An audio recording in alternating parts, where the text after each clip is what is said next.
Overlord Volume 10 Chapter 02. The Reest's Kingdom. Translator, Nigel. Editors/proofreaders, Tainted Dream, M. JCQC, Pharaoh, Anon. Part 1. The magic item in his pocket vibrated, and Climb took it out. It was a pocket watch, just large enough to fit into his palm, with 3 hands, the hour, the minute, and the second, which traced a halo of 12 numbers. While large mechanical clocks existed, personal watches only existed within the kingdom as magic items. As pocket watches were closely linked to everyday life, they were fairly cheap, as far as magic items went. That said, they were still not something a commoner could afford. Climb had borrowed the pocket watch which he now bore, and so it differed from regular magic items in that it possessed a magical ability. The name of the watch was 12 Magical Power. Once per day, when the watch reached a set time, it would unleash its magic. However, one would need to have carried the pocket watch for at least a full day in order to enjoy that ability, so Climb, who had just obtained this watch, could not make use of its magic. "Is it time already? That was fast," said the girl who seemed to be looking aimlessly at the blue sky. Naturally, those words were addressed to Climb. "It seems that way," Climb answered the girl, Tina, a member of the Adamantite-ranked adventurer party Blue Rose. "It's hard to tell the time when we're spacing out." One could poke many holes in that statement. To begin with, Tina was not spacing out. She was guarding the main door of the building behind Climb. While she had said things like "is it time already" and "that was fast," the fact was that she had a very acute perception of time. There were some people in the adventuring community whose time perception was preternaturally keen. In particular, many people in the thieving profession had trained up that ability. It was very important to them, given that they often needed to move independently on stealth operations. "Were you about to say something?" "No, not really." Tina replied with a "is that so?" when she heard Climb's answer, and then looked at the sky again. She was hiding something. Yet, there was no way someone like Climb could ask why she was lying. In the first place, they did not have the money to hire Tina and the others, they just happened to be operating in the same area by chance. Given their lack of manpower, he could not do anything which might upset her. "Then, I will go report to the princess. See ya." Climb turned toward the building he had been protecting all this while. He had seen it during its construction several times, but this was the first time he had laid eyes on it after it was complete. The size of the building, and the presence of his mistress within it, filled the depths of Climb's heart with warmth. After opening the door, the unique scent of recently completed woodwork reached Climb's nose. He continued forward, and after passing through the corridor, he opened the door to a room in the depths of the building. Within that room was his mistress. She was a stunningly beautiful princess, Renner. Surrounding her were several children. The way she smiled tenderly at the rowdy children and the posture which she took to listen to their words made all who saw her think of a saint. As he beheld this picturesque scene, Climb lost the ability to speak. He was afraid that he would ruin this sacrosanct vision before him. The same applied to the women who stood by the window, none of whom dared do anything unnecessary. However, someone within the room did not share their feelings. "Oi, it's the little punk. Well, it's about time." Renner raised her head in response to the cold voice which came from below the mask, and looked directly at Climb. Climb could see himself reflected in those eyes which reminded him of sapphires. "My deepest apologies, Renner-sama. It is time to return to the palace." "Is that so then? Although it pains me to do so, I must take my leave." The kids chorused Tilda, in voices filled with longing and reluctance. They would not have made such a sound if she had not thoroughly ensnared their hearts. In response to the children, the other women hurriedly sprang into action. They patted the children soothingly, and pulled away those children who were slower on the uptake from Renner's side. "Everyone, can I come play with you again?" The kids energetically answered in the affirmative to Renner's question. "Then, we'll cook next time." Climb, let's go, you too, Evilai-san. Well, I'm your bodyguard too, even if you don't say it, although, since this isn't a request, it's more like we happen to be traveling together. Don't worry, I'll be behind you. The group exited the building just as a horse-drawn carriage drew up nearby. Tina entered the carriage without introducing herself. Although it seemed like she was being rude, she was simply ensuring the safety of the carriage. Shortly after that, Renner, Climb and finally Evilai entered one after the other, and then the carriage set off. Within the bumpy carriage, Evilai could not help but mumble. It must have been pretty hard to build an orphanage like that. Pretty hard? Yes. A lot of people are saying that too. Where in the world did you get all that money to spend on a place like that? Renner cupped her chin with one hand, tilting her head slightly. I don't think so, right? Anyai-sama was quite happy to listen to my request. Besides, it's because the world is like this that we need to take good care of the children, right? Evilai raised her chin slightly, as though to permit her to continue speaking. As we all know, the ruler of the Sorceress Kingdom has caused many deaths. As a result, I believe there are many orphans who have lost their parents. Thus, this orphanage was built to protect those orphans. In addition, those women who have lost their husbands will also need a place to work, right? The Sorcerer King, huh? Well, we'll talk about that later. Couldn't that money be better spent on things besides these brats? If you ask me, the weak losing their lives is just the way things work in this world, no? That's not right. Renner's statement was clear and succinct. Unlike her tone from just now, those words were filled with tremendous power. Saving the weak is what the strong should do. And Climb felt Renner's eyes suddenly turning to him. Perhaps the image of himself as a child appeared in Climb's mind. Perhaps the princess had built the orphanage because she remembered his state from that time. In a way, it was to prevent children like Climb from appearing again. A wave of heat flashed through his chest. Of course, he could not verify the princess' actual thoughts. Even so, Climb did not doubt that it was that way. Well, I'm sure some people would think that way, and it seems wrong to force my own views on others. Still, did you really have to make it so big? Yes. After all, we have to consider that we will take in many children in the future, and there will be others from those regions directly administered by the crown. With that in mind, even a building of that size might not be big enough. Children are my treasure, and we need to take care of them to make sure they don't go down the wrong path. Haim-sama, that's a good head on your shoulders. What are you trying to say, Tina? I was thinking about how children without their parents would live, Evilai. That is. I see. Since we can't spare precious manpower to replenish the depleted number of troops, you're using alternate means to maintain public order. I see. One can live a good and righteous life under supervision. But people will end up following their desires if they are not careful.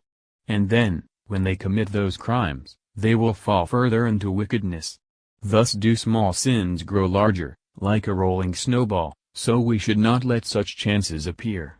However, since it is difficult, we use these methods to reduce those chances. So you're saying, not everyone has a strong will, then? Well, people have said that about you before, Evilai. Could it be it's bothering you? I think she said something like that about 3 times already. While the latter half was something that nobody but Evilai and Tina could understand, the first half was simple enough that even Climb could understand. Those children who had lost their parents often turned to crime in order to survive. If that happened, even the weakened 8 fingers would soon return to full strength, which would worsen the security of the royal capital. In other words, his beloved lady had done this to prepare for the future. However, Renner asked Evilai in a curious tone. What does that mean? Oi. Did we read too deeply into it? Or is this just an act? It looked genuine enough at a glance. Well, if you say so, then it must be true. I feel like I was moved for nothing. Well, it feels like you've decided to lower your opinion of me all of a sudden. But, it's true. I think about a lot of things, you know? Right now, this orphanage is giving these kids a certain degree of education, and once we start identifying talented individuals among them, the other nobles will surely start to copy us. Because of that, we need a certain amount of kids. Although that's not really something to be proud of. No, I can understand gathering those brats for that reason, and it's pretty admirable too. If you can actually produce results, it would be worthy of praise. It's just that people are going to be suspicious if you do something without expecting anything in return. Evil Eye's heart is twisted because she works too hard. Oi! You're the same type as me, aren't you? Certainly not. I am very pure. It's only you who has been stained. Chet? The sound of an explosive scoff came from beneath the mask. Yup. Brain Sand gave me the idea of building the orphanage. Brain Ungloss, huh? What happened to him? How come he isn't around today? Brain Sand is busy with something else. He's running around the capital now. Oh? Could there be something more important than protecting the princess? Yes. He's doing something in order to fulfill the wishes of the late warrior captain. And, about the warrior captain. Well, thank you for your help. Tina narrowed her eyes, as though to conceal her feelings. Well, I'm pretty annoyed that our leader's pretty face got hurt. I am very sorry about that. Please allow me to apologize on Father's behalf. I know you've already apologized to the boss, which is why I forgive you. Thank you very much. It seems that sometimes, the words of the dead are more powerful than those of the living. For a moment, Evil Eye glanced out of the carriage as she was deep in thought. Of course, that was just for a moment. Speaking of which, what is Brain Ungloss doing? Well, the warrior captain told Brain that he hoped for Brain to succeed him as warrior captain, but he felt that he was not up to the task. Therefore, he's looking for someone suitable to become the next warrior captain, and then he's going to train him up. So he's looking for someone who's not from a noble family. I see. After all, both Gaze and Brain were commoners. So he was thinking in that direction. And what you took away from that was? That's right, to build the orphanage. Next time, I'll go visit the children with Brain San. For all we know, there might be a talented child among them. Well, I'm hardly that perceptive, Tina said. How about you, Evil Eye? You can't discern magical talent at a glance. At the very least, they'll need to go through a lot of magical training before I can roughly understand whether or not they can use magic. In addition, that's only for arcane magic. If those brats are talented at spiritualism or divine magic instead, I won't be able to see anything. Renner went in a bothered tone, and then a smile blossomed on her face. Then, in future, I think we ought to invite all sorts of people to the orphanage and have them look over the children for talents. Renner was looking at the two of them, apparently trying to convey something with her gaze. To some extent, it was more persuasive than actual speech. That's pretty naive. But if it was her, I'm sorry, Evil Eye, if it was our leader. Yes. Still, I won't agree so easily, even if it's for her, no? After all, we need a certain amount of remuneration for this. Since we've been hired, we'll need a minimum payment. Besides, if we don't collect anything, it'll be bad for the others too. It'll also violate the adventurer's rules. In addition, a price has to be paid for teaching techniques. Well, I do agree with everything you've said, but I'm very sorry. The truth is, I don't have any money. Renner hung her head in dejection as she said that. The third princess was a spare among spares, and nobody had any expectations of Renner besides her ability to join a noble family to the royal bloodline through marriage. Because of that, no nobles backed her, and she thus lacked any money of her own to spend as she wished.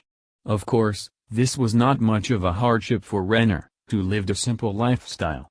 However, there was no way that the first or second princesses would be able to tolerate this sort of thing. Because of that, Climb could keenly feel her intentions through the armor he wore. I've heard princesses all wear pretty dresses and lead graceful lives. Reality's hardly that nice. Still, We can't say there aren't any princesses like that. As he watched Princess Renner's eyes light up with admiration, an emotion which he could not express with words welled up within Climb's heart. How he wanted to give that sort of life to she who was both the most beautiful person in the world, and who had the most noble soul in the world. On the flip side, all this had been because of her. He was standing here now because she had saved him. Just then, Renner turned her face, and her sparkling eyes met Climb's own from the side. "Thinking of something, Climb?" "Ah, no, it's nothing, Renner-sama." "Is that so? Well, if you think of anything, you should speak up. We need to help each other in tough times, after all." "Ah, yes. Thank you very much." "Oi. Sorry to interrupt you lovebirds, but I really don't like handing down my skills for free. No matter what she says, I'm still going to ask for an appropriate payment. I will strive to meet your price." Renner lowered her head. "But what you want to know is whether they have talent or not, right, Haim-sama? If it's me, I can watch their movements, but how about you, Evil Eye?" "Ah, I'll level with you. You can't fathom a person's depths just by seeing them carry out a few exercises. Magical ability is more internal than external. In addition, I might seem like a genius when it comes to magical ability, but that's all there is. I don't have the abilities of that great magic caster from the Empire." So, identifying talents. "Talents, huh," Renner sighed. "It would be a big help if we could identify them during childhood. It would also help soften the nobles' stubbornness toward the commoners too. Then, how about setting up a universal identification system for talents in children? There are third-tier spells which can verify the presence or absence of a talent. However, if you want a full picture of what that talent might be, you'd probably need a higher-tiered spell. Well, in the end it's just an idle conjecture." "Really? Can you really identify talents?" "Well, I don't know what that sparkle in your eyes is for, but don't get your hopes up. I've heard there's a third-tier spiritualist-only spell which can verify if someone before the caster's eyes has a talent. That said, even if there was such a spell, the troublesome part would come after that. You'd need to learn how to properly develop that talent. And it's also quite likely that after expressing the talent, it'll end up being a meaningless ability." "Is that so?" The light in Renner's eyes dimmed. "I think it would be better to test them in various ways. Have them stand under a waterfall, or have them inhale some relatively safe sleeping drugs to go into a trance. Apparently, it makes you sense your own natural talent, mixed up with something else." "Really? Is that really true? Era, do you have a natural talent too, Evil Eye-san?" At this, the hitherto chatty Evil Eye suddenly fell silent. It would seem someone had brought up a topic she did not want to discuss. However, his master was clueless enough to actually ask that question. "Could you tell me what kind of talent it is?" It was not that she liked such incisive questioning, but the fact was, she tended to be this way. One might say she did not know how to read the flow of a conversation, or perhaps that she would unintentionally ask about things which were usually quite difficult to bring up. Neither was it because she did not care about the other party, it was simply because she had grown up in the royal family. "What, are you getting excited over a question like this? There are very few people with such talents around me, so I'd like to know what sort of ability you have, Evil Eye-san." "Is that so? Well, since it's gotten to this, I might as well tell you." Evil Eye leaned her body forward, and Renner, her face a picture of excitement, leaned forward as well. Natural talents could sometimes serve as a trump card, and this was even more so for adventurers. While he did not think Renner would go around blabbing out that secret, Climb felt that this was something which should not be shared lightly. "This isn't something I really want other people to hear, so could you bring your ear closer?" "All right." Renner brought her ear close to Evil Eye. "And then?" "As if I'd go around blabbing important things like that." Her angry voice echoed through the carriage. Tina seemed to have anticipated this, and had plugged her ears beforehand. "How mean. My ears are ringing." Renner threw herself into Climb's embrace. A suitable sound effect for this would be pumph. She looked up from his chest, her eyes brimming with tears. Climb immediately cast aside such thoughts like she's cute, she smells nice and other meaningless things from his mind. It was forbidden to have such fantasies about one's mistress. Evil Eye-sama, I understand how you feel, but could I ask you to forgive? Ah? Punk, she's become like this because you keep spoiling her, no? It's nothing like that, it's not like I spoil the princess or. Even if he wanted to spoil her, there was no way he could do it. Yes, I feel that Climb can and should spoil me more. I approve of what you said, Evil Eye-san. No, that's not right, Princess Sama. It feels kind of wrong. Of course not. If you spoil me more, I can take scoldings like that more easily. Therefore you must spoil me more. Let's start by napping together like we used to as children. Come, Evil Eye-san, please go on. Ugh, it's fine. I'm such an idiot. In any case, I don't intend to go around telling others my talent, kid. Got it? Is it really that dangerous? Ah, yes. It's my ace in the hole. If I use it. Yes, it would be like if our leader's sword went berserk. It could easily annihilate an entire city. There seemed to be a terrible weight in Evil Eye's voice as she said this. Still, a baffled made its way up from his chest. He wanted to look down, but if he did, it would make him very aware of the reality that Renner was very close to him. There was no way he could do that. He thought about pushing Renner away, but after taking her soft and fragile body into consideration, he did not know how much force he should use. As Climb's heart continued pounding, the conversation continued without him. The sword Lacheus carries? Ah, according to her, once it goes wild, it'll lead to grave consequences. A city, no, a nation, was it? Apparently it'll be completely wiped out. She did say something about having to use part of her strength to suppress it. So that's what was going on. I didn't know about that. Climb had not told his mistress about that demonic sword yet. It's best not to mind it. Our Una leader didn't mention it to the two of you because she didn't want you to worry. I'd be glad if you continued pretending like you didn't know. I see. I understand. Then I'll do as you say. Speaking of which, what happened to Indra-sama? I haven't seen her around recently. I don't think anyone mentioned it, right? Princess, didn't you tell him? I forgot. It seems like she's training with Gagrin-san and Tia-san. Evil Eye took up the verbal baton from Renner and continued.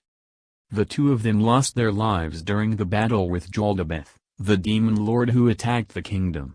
Of course, they were resurrected after that, but it expended a large amount of their life force. Thus, they need to place themselves in danger, treading the edge of life and death in order to regain their strength. In truth, I wish I could have gone with them. Still, if you did that, you'd begin to depend on that method somewhere in your heart. The best path to strength is through a small amount of short battles. I doubt that. It does seem like the ineffective way to level up. Well, if you don't rely on that method, you might not even be able to stall for time when that fellow attacks the royal capital again. Stall for time? Ah, time for that person you recommended, Evil Eye? Of course. Until that hero-sama can arrive. Evil Eye's mood seemed to have suddenly changed. One could clearly feel her passion and excitement through that mask of hers. It's Sama, right? That's right. The great hero, Sama. The mightiest warrior ever, who swings his twin great swords like they were little more than twigs. There's no doubt that he's the strongest fighter in the land. Even if Jaldabeth comes again, as long as Sama is around, he'll definitely slaughter him. Although, it was a shame that he managed to escape last time. Still, that great man should have come up with some way to deal with that by now. Overwhelmed by the ardor of her words, all Climb could do was weakly answer, yes. But will that person really come? Isn't he a minion of the Sorcerer King? Tina's expression suggested she was thoroughly exhausted as she spoke out to Evil Eye, who had her fists clenched. Moment-sama. Shit, that damn Sorcerer King. To think he would actually dare to take control of that great man. Even if heaven permits it, I won't. If only I could defeat him and free Moment-sama. What on earth was he thinking, anyway? Maybe I should go to Irantal and ask Moment-sama about his thoughts. How about that? That will have to wait for after the two of them recover. I'll just pop over for a bit, and once I familiarize myself with the place I can just teleport back. Plus, if I use, fly, and travel by myself, it won't take much time. Evil Eye, you really do break down once it comes to Momen. Didn't our UNA leader say you can't do that sort of thing? So help me keep it a secret. Well, my lips are pretty loose, so they'll reveal everything in an instant. Oi, that would be impossible given your prior vocation, right? Alas, I am now Tina of Blue Rose, also known as can't keep a secret to save her life. It was then that Tina's eyes took on a serious gleam. This is a good opportunity.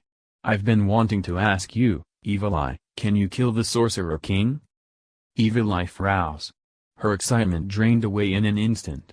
In its place was the highest-leveled magic caster among adventurers.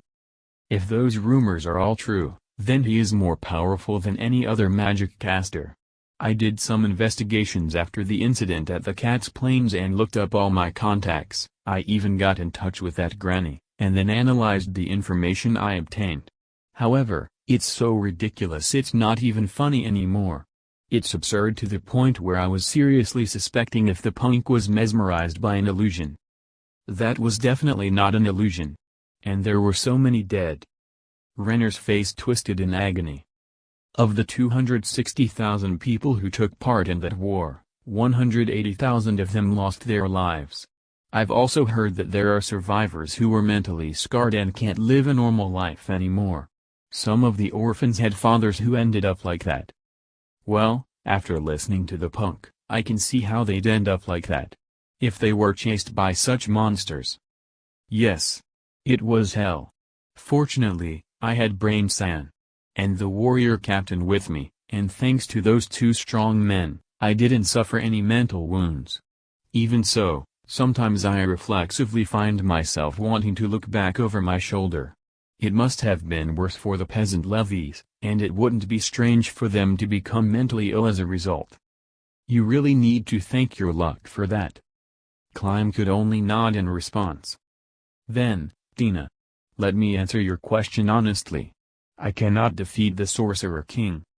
That was the answer she had expected. As I thought. Well, yes. I might be able to think of a way to deal with those monsters he summoned. Granted, it's hard to say that, given that I was not at the scene. Still, the Sorcerer King, who can not only summon multiple monsters of that kind and control them, is a being that should not exist in this world. Someone like that possesses the power of the gods. Is it possible that they could have been summoned from an item, and not from the Sorcerer King's power? The possibility does exist, but if that was the case, it would also be very dangerous. That said, we have no way of verifying that. If only he would end up coming into conflict with Jaldabeth. That's a development we're all looking forward to. After that, the best-case scenario would be Momen-sama slaying the Sorcerer King. Who do you think is stronger, between Momen-sama and the Sorcerer King?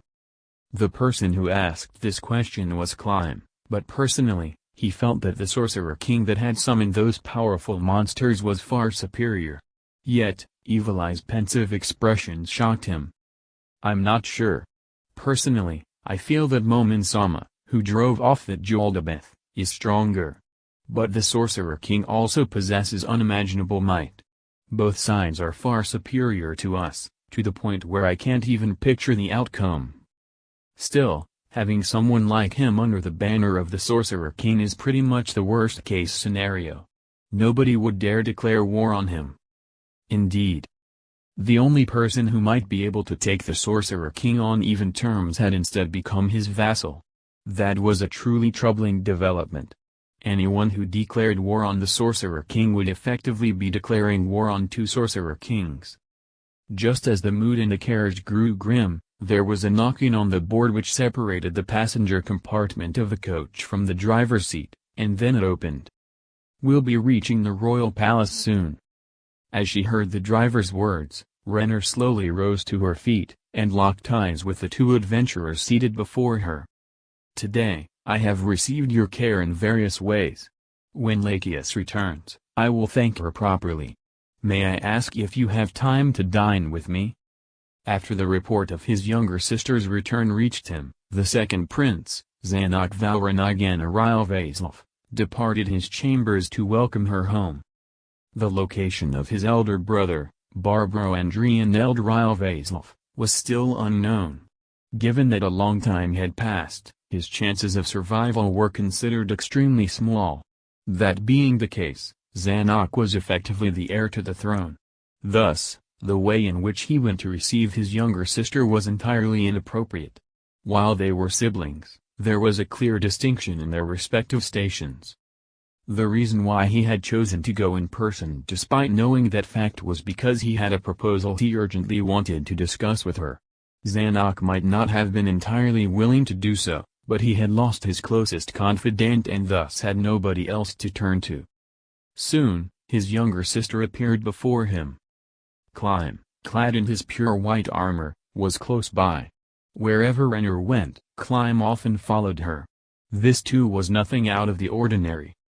The pauper's child that Renner had picked off the streets, Clym. In the past, he had thought she must have gotten a bee in her bonnet and picked him up out of a moment's fancy. However, after he came to understand Renner's strange personality and her incomparable intellect, Zanok began to think she might have had a reason for doing so. And then, after Joldabath assaulted the royal capital, and the Sorcerer King wrought his grand massacre, he slowly began to understand the meaning behind her actions. There were very few warriors in this city who were stronger than Clym. Even among the men of Gazf's hand-picked warrior band, one could count the number of people who were stronger than Clym on one hand. In addition, there was the man called Brainunglos, who had come with Clym, as well as her close friendship with Lachesis, the leader of the adamantite-ranked adventurer party called Blue Rose. There was no doubt that his younger sister now possessed the most physical power in the royal capital. Was she really not conspiring to overthrow him with military force? Zanok was right to suspect her of doing so. Even if Renner was not one to resort to such measures so easily, one still had to take precautions. Therefore, Zanok had begun to secretly build ties with Orichaucum and Mithril-ranked adventurers. Zanok quietly thanked his elder brother. The reason why he could work so hard on these matters was because his brother had gone missing and had virtually left him the throne. Another big reason was because his brother's stipend now went to him. That said, the fact that Crown Prince Barbaro's corpse had not yet been found left a hint of unease in his heart. It would be very troublesome if he had been imprisoned by the Sorcerer King or was hiding in a village somewhere while recovering from his wounds. Really? Is he going to give me trouble right until the end? Zanok muttered, quietly enough so that the members of his retinue could not hear. He had to avoid agitating the nobles before he consolidated his position. Currently, Zanok's backing was still not very secure. Marquis Hervin, who had joined with him to revitalize the kingdom, had thrown off Zanok's hand as he reached out to pull him back, and returned to his own lands. It could not be helped, as he had lost many people from his domain, but at that time, there had been an air around him which seemed to say that he would never be coming back again. Part of the reason for that must have been the deaths of his formerly Orichaucum-ranked adventurer team and that of his peasant-turned-strategist, a man Hervin considered a treasure. Zanok felt a slight pain pricking at his gut. Could discussing matters with his younger sister soothe that pain? He had been agonizing over a certain problem for the past few weeks. That was, should he offer a tribute to the Sorcerer King?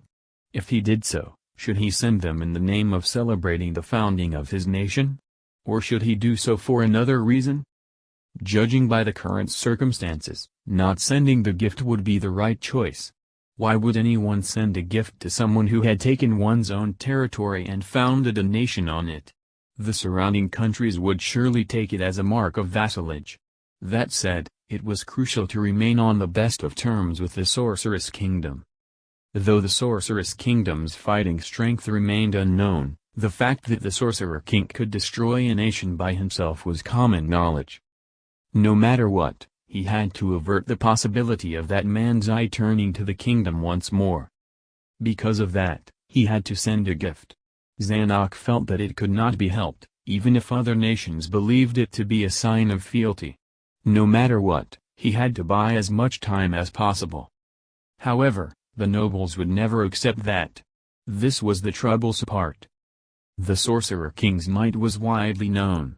That said, there was no way they would accept an attitude of submission from the future ruler of the kingdom, Zanuck, even in the face of that strength. The nobles had suffered tremendous losses, so they were looking for scapegoats upon which to vent their frustration. Due to the loss of his confidant Gazvstrinov, the current king, Ranpasa III, was overcome with grief and despair, and had fallen into a state of extreme mental distress. To some extent, seeing the king in this sad state had mollified the nobles' anger, but their hatred toward their broken king, and perhaps the entire royal family, would not vanish so easily. If that fellow was around, he'd probably be able to come up with something good. If possible, he would have liked to have come to a conclusion himself. However, time was tight, and he needed a plan for action soon. Zanuck stood in place, while stomping his boots loudly. Renner reacted to the sound, and turned to look at him. Then, she changed her direction and headed toward Zanuck. That way, Zanuck's dignity as one of higher rank would remain intact. Soon, his younger sister stood before him, but Zanuck did not speak first. Moments like this were very delicate. He had to let more people understand who exactly was on top here. "I've returned, Anyai-sama. Welcome back, my sister." In the face of Renner's respectful greeting, Zanuck responded with equal generosity. He saw Climb saluting from the corner of his eye, but there was no need to return the salute of a mere soldier. "Let us walk together." "It would be my pleasure, Anyai-sama." Zanuck and Renner set out together, side by side. He raised his chin, indicating that his retinue should keep their distance. If he had looked over, he would have seen Renner gesturing to Climb that he was permitted to stay further away. "Speaking of which, Anyai-sama, you seem quite worried. What has happened?" Renner smiled as she gently asked her question. "Could it be that the Sorceress Kingdom has sent an envoy over?" Zanuck could distinctly hear his heart thump in his chest. He had been too focused on what action to take on his part, and had completely overlooked the fact that they might try to initiate contact with him. In other words, Renner felt that it was about time for the other side to take action. Zanuck made a mental note of that, and shook his head. "It's not like that. That is to say, you came all this way to see me for some other reason?" "Ah. I was pondering the problem of tribute. I think that once their emissary arrives, it would be better for you to offer twice as much as what you are currently imagining, Anyai-sama. Half of that is a token of thanks for their coming all this way, while the other half, I trust that goes without saying?" Zanuck did not say anything, but carefully reviewed Renner's proposal. Indeed, it was a very good move. Surely none of the nobles would object to presenting a gift to a guest who had come to their home, even if there were ulterior motives for doing so. The fact that Renner had instantly solved a problem which had been troubling him for a long time once more struck fear into Zanuck's heart. In addition, as long as Renner possessed her powerful subordinates, even assassination would not be effective. That being the case, his only option was to try and appease her. "When I become the king, I will grant you land on the border. You will proceed there." "I understand. I shall obey any orders that you give me, Anyai-sama. After I send you out, I will not summon you to the royal capital again. It might somewhat limit your freedom, but I will choose a domain which ensures you do not suffer hardship. You should spend the rest of your life there." "I see. My deepest thanks." In all likelihood, Renner already understood what he was aiming for, but he had to actually vocalize it in order to let her understand the kindness he was showing to her. You may take any of the orphans to be your children. In that respect you may do as you please. Thank you very much, Anyai-sama. The fact that she replied without a delay was evidence that Renner already knew what Zanuck was going to say. Zanuck could not understand why Renner loved Climb the commoner. His looks were very plain, and he was not particularly special. He did not seem to match his little sister at all. Ah, come to think of it, I heard of her fetish back then. Once he recalled the shameful memory of his little sister, Zanuck began to feel a little sorry for Climb. Then, I do look forward to the day you will become king, Anyai-sama. After your coronation, I would be happy if you would think of me from time to time as I live on a farm. Oh, I shall, my dear sister. However, it would be best if I could look you up for a discussion from time to time, Mu. Zanuck turned his gaze to the soldier that was jogging over to them. That man was one of the surviving members of Gaizf's warrior band. He had fought to protect the king on that battlefield. Now that the warrior captain was gone, he had a good position and the trust of the king. Incidentally, Renner's two subordinates enjoyed that same trust. The mental image of his father's withered frame appeared before his eyes. My prince, His Majesty desires your presence. The instant he finished that, he turned to look at Renner. He requests your presence as well, my princess. What happened? We have just received a report that the Sorcerer King will be sending a diplomatic party to call on us soon. Zanuck snuck a look at Renner, but still managed to answer the man. I understand. Notify him that we will be arriving shortly. My sister, I will be proceeding first. Please proceed with all haste once you are ready. I understand, Anyai-sama. Given that she had been at the orphanage until recently, Renner's clothes were plain and weathered. Appearing like that before the nobles would only embarrass herself. With that, Zanuck stalked off with a stern expression on his face. HMPH. Things being as they are, that proposal is no longer appealing. Ah, it's too late, after all. Part 2. It was estimated that the envoys of the Sorceress Kingdom would take about a week to travel from Erantal to the royal capital. Today was the 7th day. If all went according to plan, the envoys would reach the royal capital today. Zanuck, dressed in armor that he was not accustomed to, stood in line with his knights at the gates of the royal capital which faced Erantal. The cloudy weather of the past few days had cleared up, like it had all been a joke, and the sky was the very picture of spring. However, one could see heavy cloud cover in the distance. It would seem the azure sky was limited to the air directly above the royal capital.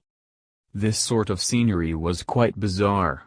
In fact, the royal capital's meteorologist had shouted, "This is impossible," as he scratched his head. He had been working in the royal palace for a long time now, and he could predict the next day's weather with over 90% accuracy. Thus, when he declared that this was impossible, it implied that these blue skies were anything but natural. Zanuck sighed deeply under his helmet.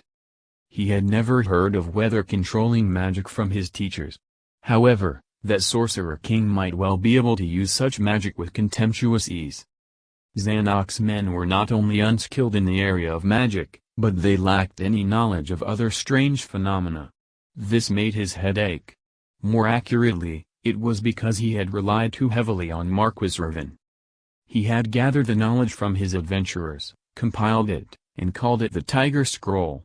It contained information on various kinds and appearances of magic items, the types and powers of various monsters, all sorts of spells, and so on. Until now, he had freely shared that scroll with Zanuck, his ally. However, since Raven was no longer in the royal capital, the Tiger Scroll was naturally gone with him. He had tried to find nobles who had learned from adventurers, like Raven had, but sadly, there were none. This was not because these nobles were stupid, but because they lived in a completely different world from those adventurers. While some nobles did hire adventurers, it was merely to make use of their strength. The nobles were not interested in the adventuring world or the news which adventurers had. The nobles had been that way throughout the kingdom's 200 years of history. From that point of view, Raven was quite atypical. It's probably hard to find retired adventurers, especially those of my thrill rank and above. He heard that adventurers hated troublesome things like politics. Indeed, once one entered the world of politics, one would lose one's freedom. Would adventurers like that want to work for him after retiring? Zanok's heart sank as he thought about that. My prince. The shout of the knight next to him brought Zanok back to his senses. He looked to the end of the street, and saw it. He could begin to make out the Sorceress Kingdom's envoys. They had exerted pressure beforehand to shut this street down for today, closing it to traffic. As a result, nobody would be popping out of doors behind them. The city gates had also been locked down just for today. Alright, let's go over this again. We are to treat them like foreign dignitaries. Trying anything on the envoys of the Sorceress Kingdom is a grave offense. It will be punished by summary execution. Sir. The reply of the ranked knights was quite forceful, and the swords at their waists made a clear, crisp and unified sound. All right. Then, show them the utmost respect, and impress the glory of the kingdom upon them. Sir. The group remained absolutely still until the envoys had arrived. Before long, the envoys' vanguard reached them. It was a black-armored knight. It rode a red-eyed unicorn that had a jet-black body and sported 2 horns on its head. One could imagine that the rider was not human either. It emanated an aura of mortal danger, as radiant as the sun. Its full-plate armor pulsed as if it was alive. Zanok could feel his warhorse trembling in fear beneath him. It clenched its clawed gauntlet and thumped its chest. Apologies. We are the envoys of the Sorceress Kingdom of Ain Soil Gown. One might compare that voice to music squeezed out of rotted instruments. It made its listeners' hair stand on end just by hearing it. Zanok gathered up his courage to banish his fear, and then he spoke. I am the second prince of the kingdom of Reests, Zanok Valranagan Aril Vasilf. By His Majesty's order, I am to guide your party to the royal palace. Please follow behind us. Acknowledged. Then, we shall avail ourselves of your guidance. This one, forgive me, this one does not bear a name, so please allow this one to introduce itself by the name of its species. This one is a Death Cavalier. Zanok gawked a little when it had given the name of its species, but he responded immediately so as not to give offense through his delay. Then, may I address you as Cavalier Dono? This one would be honored to be addressed in that manner. I see. Then, may I greet the leader of the envoys? As the second prince, I am also responsible for said leader's actions within the kingdom. If possible, I would like to explain the circumstances to your leader. Acknowledged. This one shall convey your message to our leader Dono. You have my deepest thanks. With that, the outrider retreated to deliver his report. While the whole process sounded quite laughable at times, he was facing up against the Sorceress Kingdom, after all. It was a nation that could control the undead and make use of monsters, so it would be best to assume that the usual ways of doing things were inapplicable here. He felt stupid for even expecting the leader of the envoys to have a vaguely human shape. Now then, stiff upper lips, everyone. We cannot afford to do anything that would offend them. Sir. As he heard the knight's response, Zanok poured strength into his belly. The envoys had passed through several towns on the way here, which was how Zanok knew of the party's composition. There were 5 coaches. Each of them was pulled by a horse-shaped monster that radiated an inauspicious air. Then, there were numerous Death Cavaliers, who had been tasked with perimeter security. There were also other monsters beside them. Zanok was unclear on the names of those monsters or how dangerous they were. Still, whether he knew them or not, his duties remained unchanged. Since they were envoys dispatched by the Sorcerer King, he could not possibly allow any slight to be shown to them. A Death Cavalier, probably the same one from just now, approached him from the envoy's side. Forgive the long wait. Our leader, the right hand of the Sorcerer King Ain't Soul Gown, Albedo-sama, has agreed to meet with you. Zanuck Dano, please, proceed this way. After signaling to the other knights to hold their position, Zanuck guided his horse after the Death Cavalier. In all honesty, it was quite terrifying. After all, Zanuck was moving amongst monsters he had never seen before. Even so, he still had his pride as a member of the royal family. Zanuck would soon be the king, and since he would have to meet with emissaries of the Sorcerer King, he was forbidden to disgrace himself. Instead, he had to demonstrate his ability at this time, and let them take home news of the talented people in the Regest's kingdom. Zanuck's horse could not keep itself from breaking out into a cold sweat as it approached the coach. Zanuck dismounted, standing before the coach. Then, this is the leader of the envoy party, Albedo-sama. What sort of monster is going to show up next? Zanuck willed his expression not to change. The door slowly opened, and a human figure slowly emerged. What he saw there was beautiful. No, Zanuck could not think of an adjective that could better describe her. The only thing which came to mind was world-class beauty. Nobody in this world could possibly possess looks comparable to Renner's. Zanuck had believed this until now, but then he realized that was mistaken. If Renner's was a radiant beauty, then Albedo's was a seductive beauty tinged in darkness. Albedo trod on the step-board of the coach. The faint sound of her high heels jolted Zanuck back to reality. Zanuck immediately genuflected before her and lowered his head. One might think that it was embarrassing for a prince of a royal family to kneel before anyone, even if they were an emissary from another nation. However, after considering the difference in power between the kingdom and the Sorceress Kingdom, this was the right course of action. What the kingdom needed now was not glory, but concrete benefits. Could you please raise your head? The quiet, lovely voice rang out from above him. At once. As he looked up, the fair maiden's face was all smiles as she tenderly looked down on him. This was a practiced attitude which superior men would adopt. No, was she even human?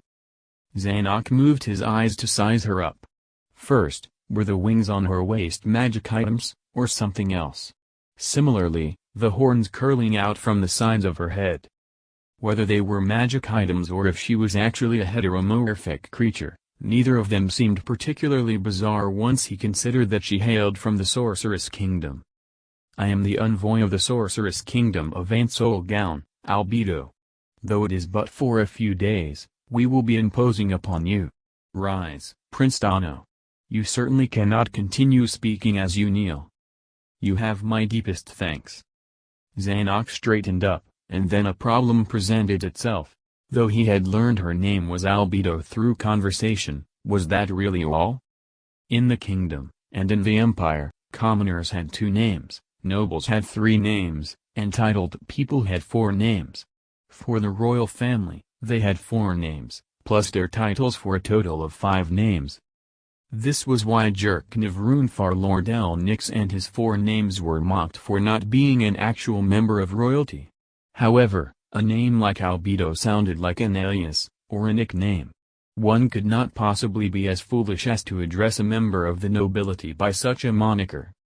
Though he might have been worrying needlessly, he could not be sure that such a situation would not occur. The reason why he said this was because many nobles had died in the previous battlefield.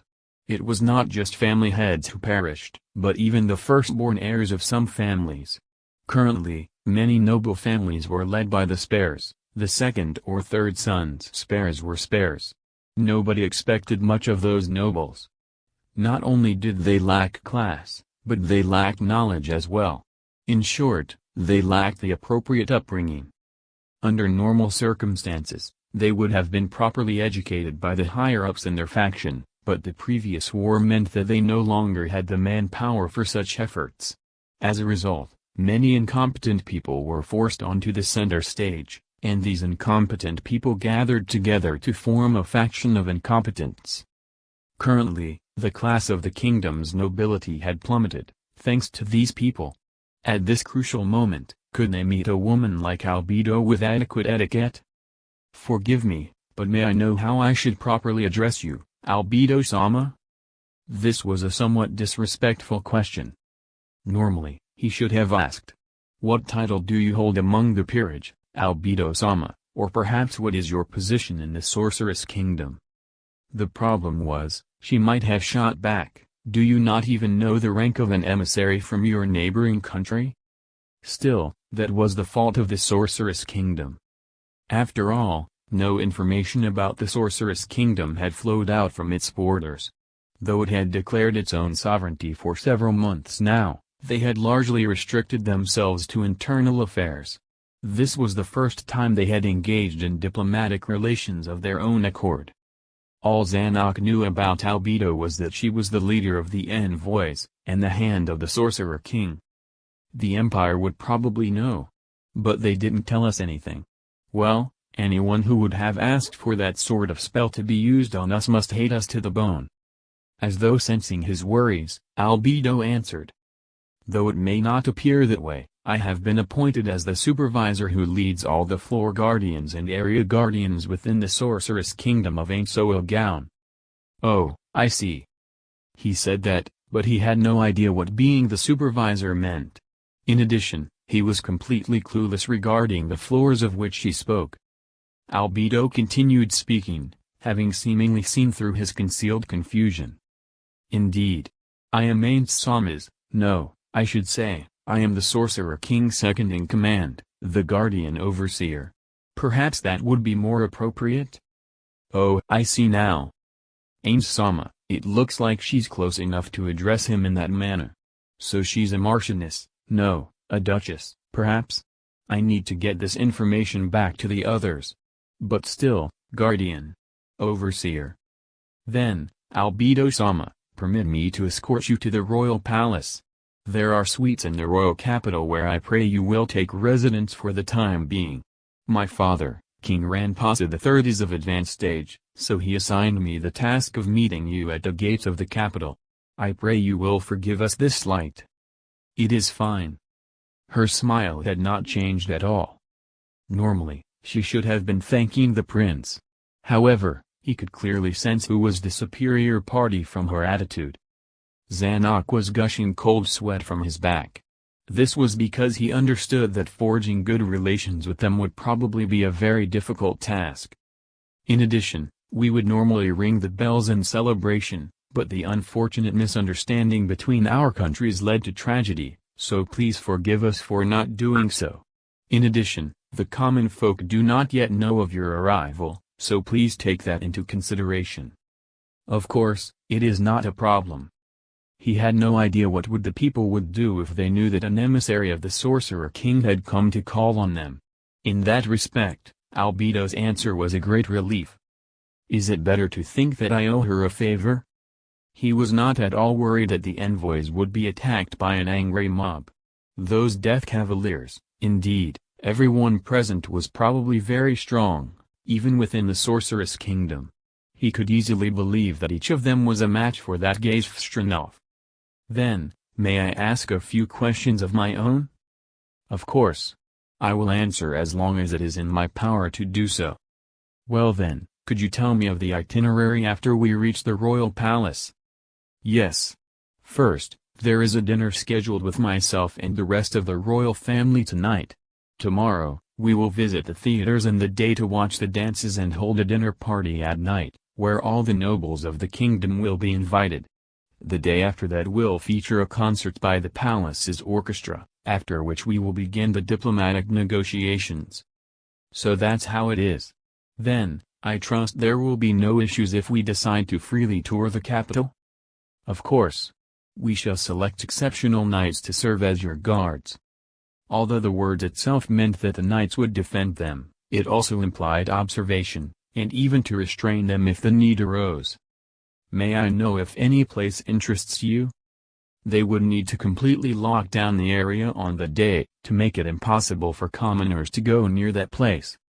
No. There are no places which particularly interest me. Since I do not know which locations are worth visiting in the capital, could you guide me on a tour? Understood. I shall make the appropriate preparations." Albedo smiled as she nodded. Part 3. For the past month or so, Philip felt that he was one of the luckiest men in the kingdom. He was arguably the luckiest of such men, if he did say so himself. However, modesty was a virtue. Besides, there might be other nobles luckier than himself, so it would be best not to speak in absolutes. Nobles, huh? Philip tightened up his smile while smoothing out his clothes. This was only the second time he had participated in a noble party like this. Still, perhaps he should say that this was expected of a dinner party organized by the royal family. The sheer decadence of this event outshone the one he had previously attended. The formal attire of the other guests seemed much more costly than the ones at the earlier party. How much did their outfits cost, anyway? Philip glanced at his own clothes, and began to feel a little frustrated. As he thought, the upper-class nobles had really awesome clothes. The noble women in their fancy dresses all had smiles on their faces, but were those smiles mocking him for his plain attire? Philip could not help but think that way, even without any basis for such assumptions. When he looked around, he imagined all the surrounding nobles laughing at him. "It's all because I have no money." If his domain was wealthier, he would have been able to afford better clothes. However, Philip's domain had never been that prosperous to begin with. Even his clothes now had been hastily stitched together from his older brother's formal wear. As a result, they still felt a little tight around the shoulders. Well, money's scarce because the family heads until now were useless. So once I become the next head, I'll make my domain wealthier. Philip was born the third son of a noble family. Similar to commoners, third sons were not individuals who were particularly welcome in noble families.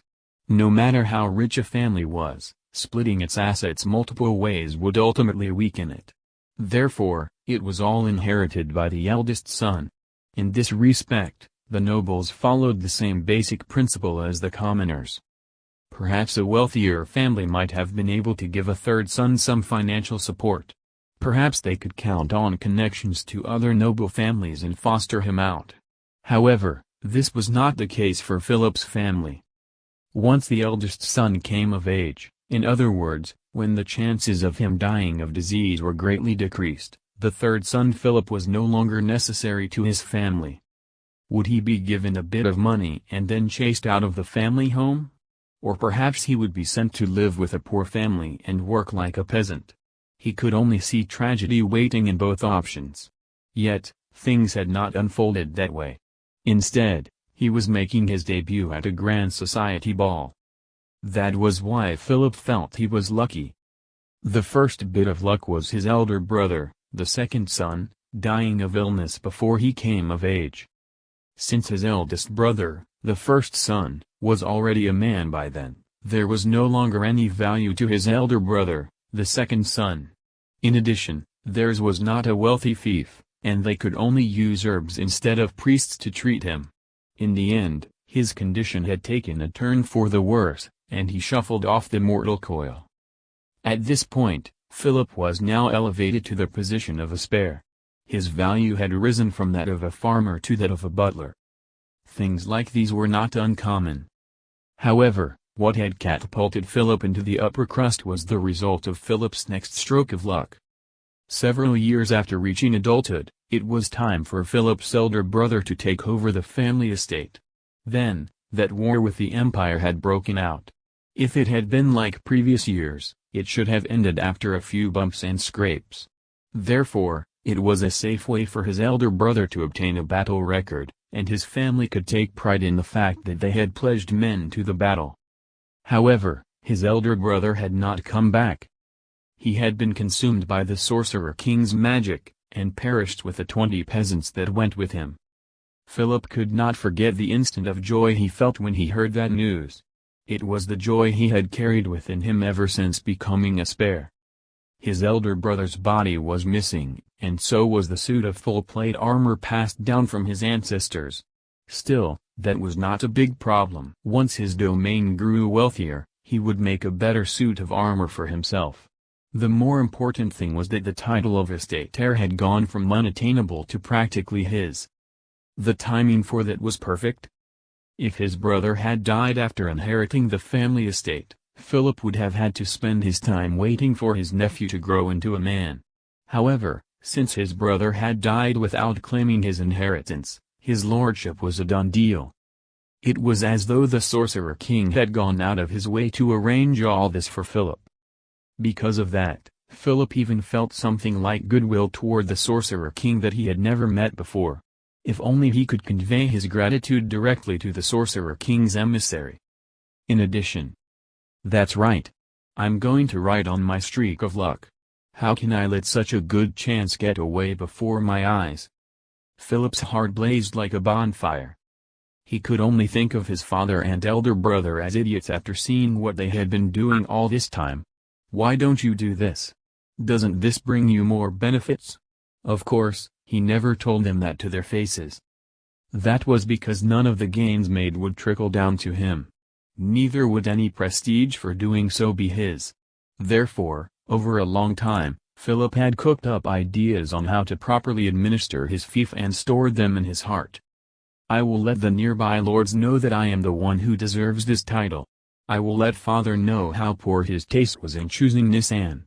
Selling the good quality wheat and vegetables to those traders, no, what should I do? That would draw too much attention, and what if my revolutionary proposal was stolen by others? Still, there's no money without trade. I need to find tight-lipped and reliable merchants, in other words, not that guy." Philip's face twisted as he recalled the face of that merchant. The unpleasant memory of that man overcame his joy at being able to stand in this lavish hall. "How dare he look down on me? Although I have to bear it for now, once I find a better merchant in the royal capital, I'll boot him away. I've already got connections of my own." Philip had already found his own underground connections during his few weeks in the royal capital. His pride at this chased away the unhappiness in his heart. "As expected of me, I've already got my path all mapped out. I'll make my domain rich and obtain a huge fortune. Those idiots who looked down on me will see who's the true idiot now." Just as Philip was envisioning his glorious golden future, a male voice rang through the hall. "Ladies and gentlemen, I present to you the leader of the envoys from the Sorceress Kingdom, Albedo-sama." At this moment, the Grand Hall's orchestra lowered their instruments, and the mood of joviality in the air died down. Judging by the noises, it would seem the Master of Ceremonies had just announced the star of the dinner party which the royal family was hosting. Albedo-sama serves as the right hand of His Majesty the Sorcerer King in the Sorceress Kingdom, and commands a position equivalent to that of a Prime Minister as a guardian overseer. "Albedo-sama will grace us alone this evening." A soft woman's voice said, "Huh, alone?" A wealthy-looking noble standing nearby chastised her with a quiet, "You." Philip felt a little surprised at this. Coming by oneself is all well and good. But to think someone like that would serve as an emissary. Does the Sorceress Kingdom truly have such high hopes for the kingdom? As Philip wondered what sort of man this emissary would turn out to be, he looked toward the doors by which the Master of Ceremonies was standing. "Then, let us welcome the leader of the envoys, Albedo-sama." As the great doors opened, the entire hall fell silent. A goddess-like woman stood there. Her perfect features were more beautiful than any peasant, more beautiful than any whore in the kingdom's brothels, more beautiful than any woman Philip had ever seen in his life. Of course, the princess from earlier was pretty, but Philip preferred what he was seeing now. Her clothes were beautiful as well. Her platinum dress was accented with golden hair ornaments, while the lower half of her dress was covered by what seemed like black feathered wings. Her reflection in the magical lights above made it seem as though she was glowing. Philip looked at the woman who had spoken earlier. She was standing in place with a retarded look on her face. "What's this? What's this? Is this the sort of face the companion of some big-name noble ought to have? You look just like a roadside peasant." The elation he felt at the Sorceress Kingdom's triumph, to which he was favorably inclined, made the joy of victory surge up in his heart. "We welcome your presence, Albedo-dono." Ranpasa III rose to welcome Albedo. "Your Majesty, I am grateful for this reception. Philip could only see a side of Albedo's face, but when he saw Albedo's tender smile, he was acutely aware of one thing. She's beautiful beyond words. I do hope you will forgive me for taking a seat, due to my age. Then, nobles of the kingdom. Our main guest has arrived.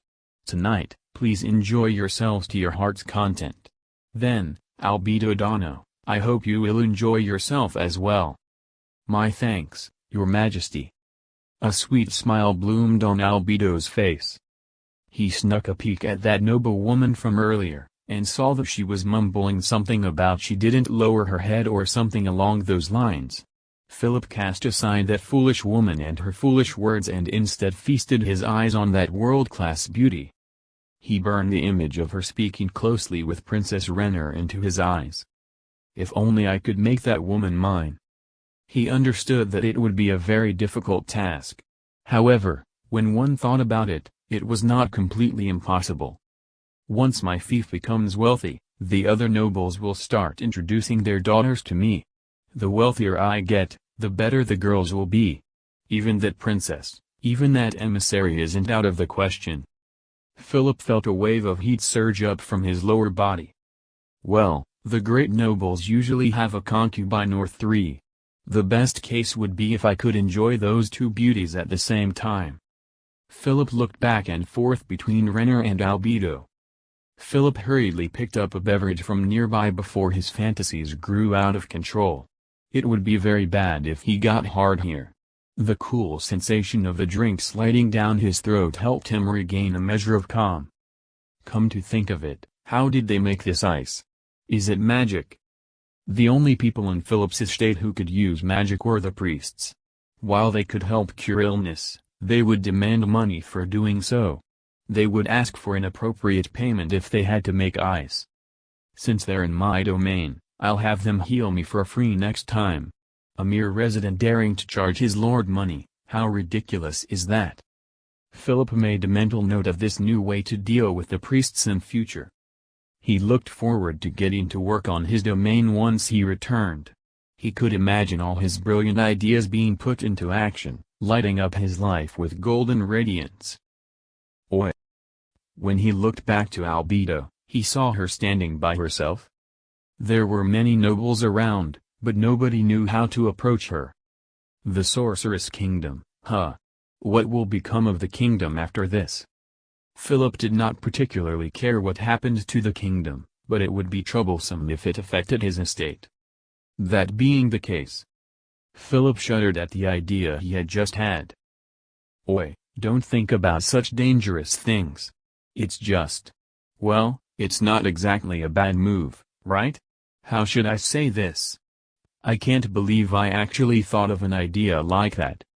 He looked at the side of Albedo's lonely face. There's no use in being third. There's no point in being second. The most important thing is to be the first. The emissary of the Sorceress Kingdom looked like she had been outcast because nobody was talking to her. Philip had read about how ladies were quite vulnerable to this sort of thing. Do it. You have to make a gamble to get a return. The chance to rise has come because everything has changed. I'm a lucky man, so I should make good use of my luck.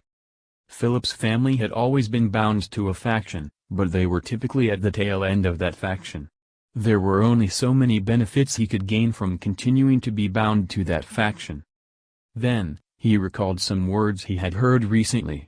A certain very skinny landlady had said, "Why not make a faction of your own?" After making up his mind, Philip downed the glass of wine he had been holding all this while. It was unlike the watery wine he had drunk at home. It felt like his throat and belly were burning. As though propelled by the heat which rose from his belly, Philip stepped forward. "Albedo-sama, mind if I cut in?" Thanks to his voice, Albedo turned her smile to him. He was not just blushing because of the wine. "Era, how do you do?" Her brows creased for a moment, as though deep in thought. Philip immediately realized what she was looking for. "I am Philip." "Oh? Ah, Lord Philip, no, Philip-sama. It is an honor to meet you." "The pleasure is all mine, Albedo-sama." Nothing could delight me more than to make your acquaintance." Philip was keenly aware that the air around him seemed to have changed. A quick glance aside revealed that the higher-ranked nobles had shocked looks on their faces. He could not stem the joy within him as he realized all eyes at the dinner party sponsored by the royal family were on him. I'm now the center of attention. To think that he, who had only eaten cold meals in the past, was now the focus of these people who stood at the pinnacle of the kingdom. As he thought about this, an unexpected excitement took control of Philip. "That's right. I'm Philip. Watch me. Watch the man who will be the central figure of the kingdom."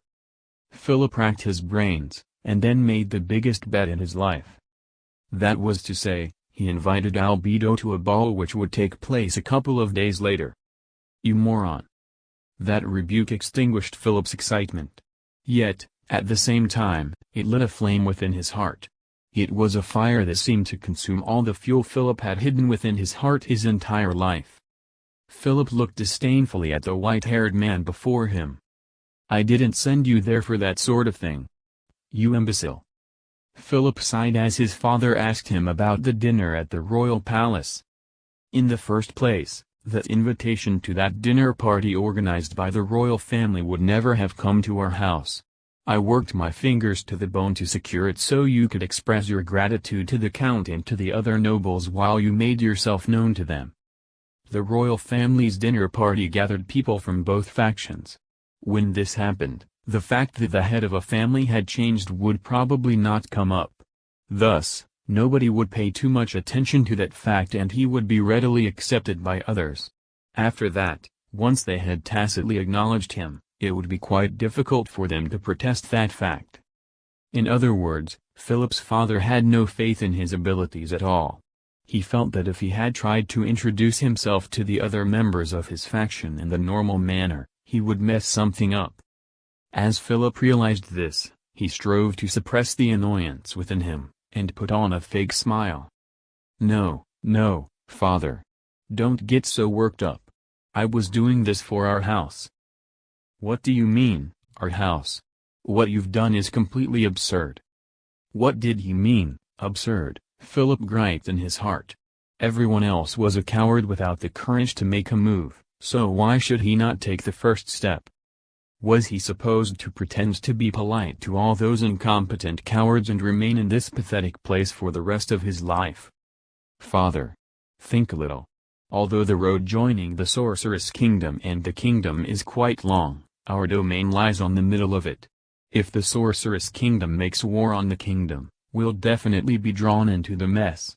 Therefore, we should forge good relations with the Sorceress Kingdom, shouldn't we?"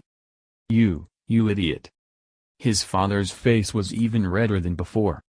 "Those bastards from the Sorceress Kingdom killed your brother. And you want to work with them. Isn't that treason against the kingdom?" So what, Philip thought. Since the Sorceress Kingdom was stronger, what was wrong with betraying the kingdom? All he needed to do was pledge his fealty to the Sorceress Kingdom. What was wrong with the weak following the strong? Who had the right to reproach him for that? What on earth are you thinking? Philip could not help but feel frustrated at his father's foolishness. The fact that he actually had to explain such self-evident things struck him as terribly stupid. Still, it had to be said. "It's simple, father. This is for M." He swallowed the word "my" the moment he thought of it. Sooner or later it would be true, but for now, it was not entirely his. "Our domain. It's to protect our serfs. The Sorceress Kingdom is overwhelmingly powerful. More so than the kingdom. That being the case, it would hardly be strange if they attacked the kingdom. This is a way out for when that time comes." "Chet? What do you mean, way out?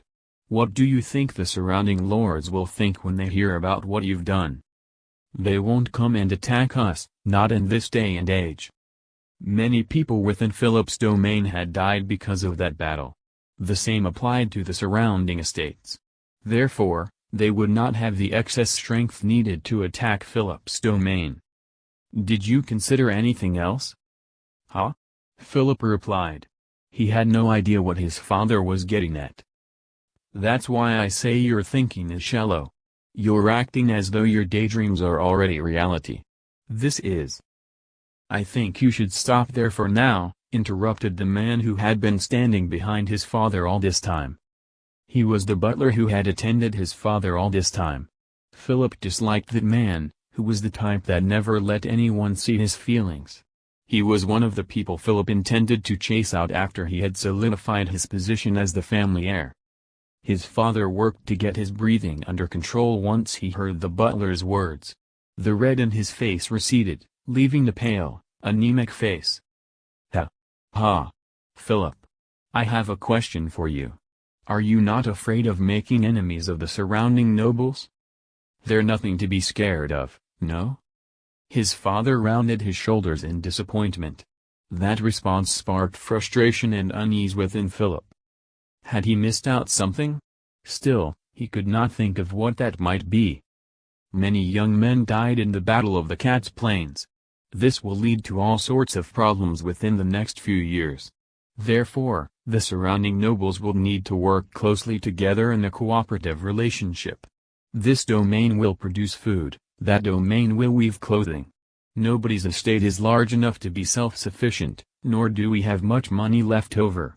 Under these circumstances, who will help a family that actively courts the sorceress kingdom's favor? Cold sweat broke out on Philip's back. His father had a point. You know that too, right? Our domain does not produce anything the others do not, we have no unique exports. Therefore, they will have no problem with kicking us out of their cooperative. Philip racked his brains. He had a good head on his shoulders. He should be able to refute any number of his stupid father's assertions. That's why we have to rely on the sorceress kingdom, father. His father bade him to continue. Once we build ties with the sorceress kingdom, we'll just have them support us. Then let me ask you something.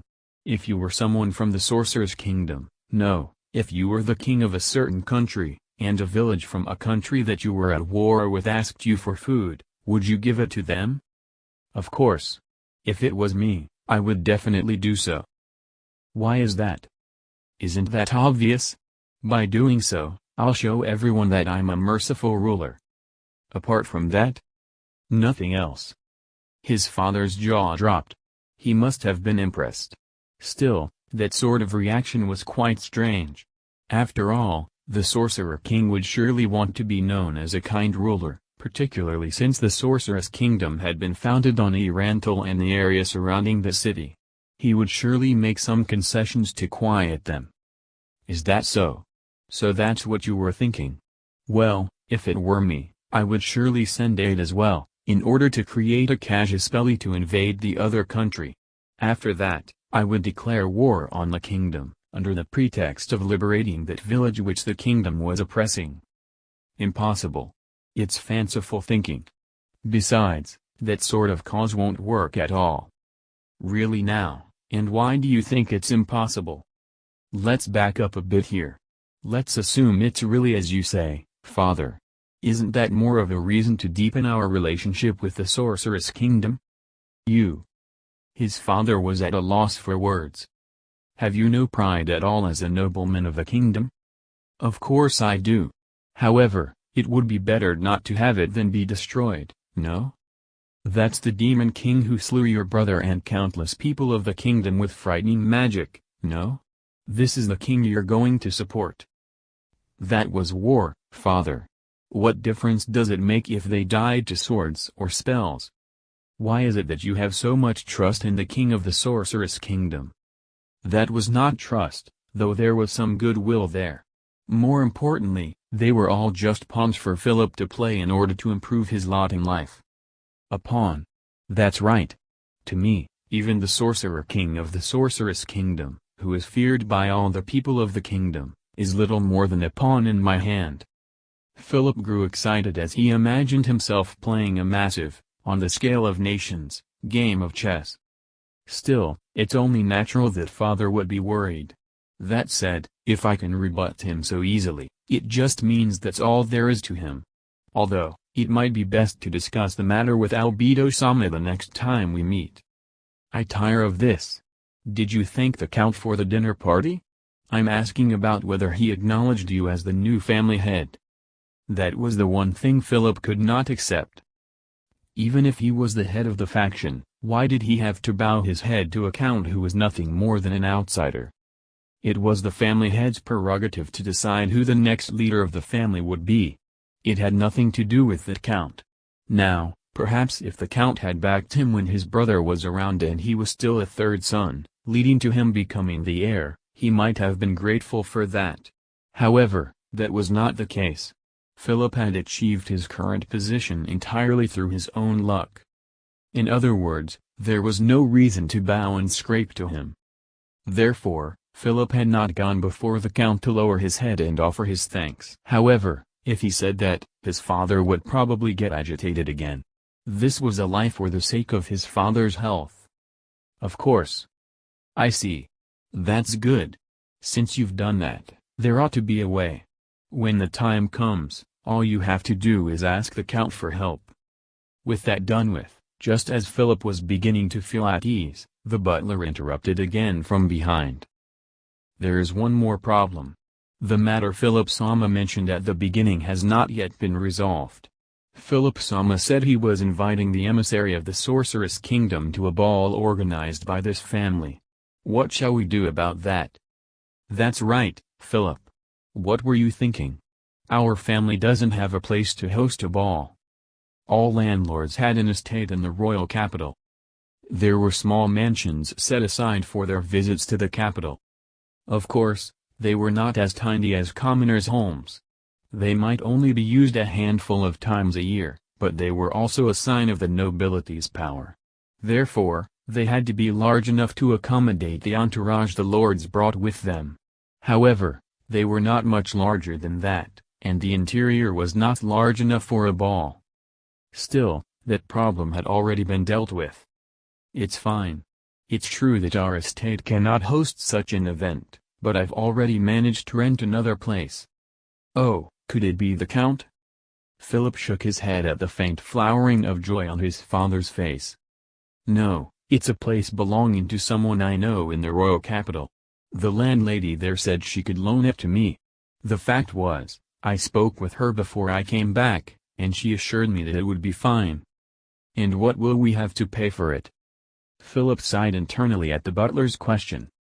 So that's the first thing he asks, huh? It's free of charge. Free of charge, you say?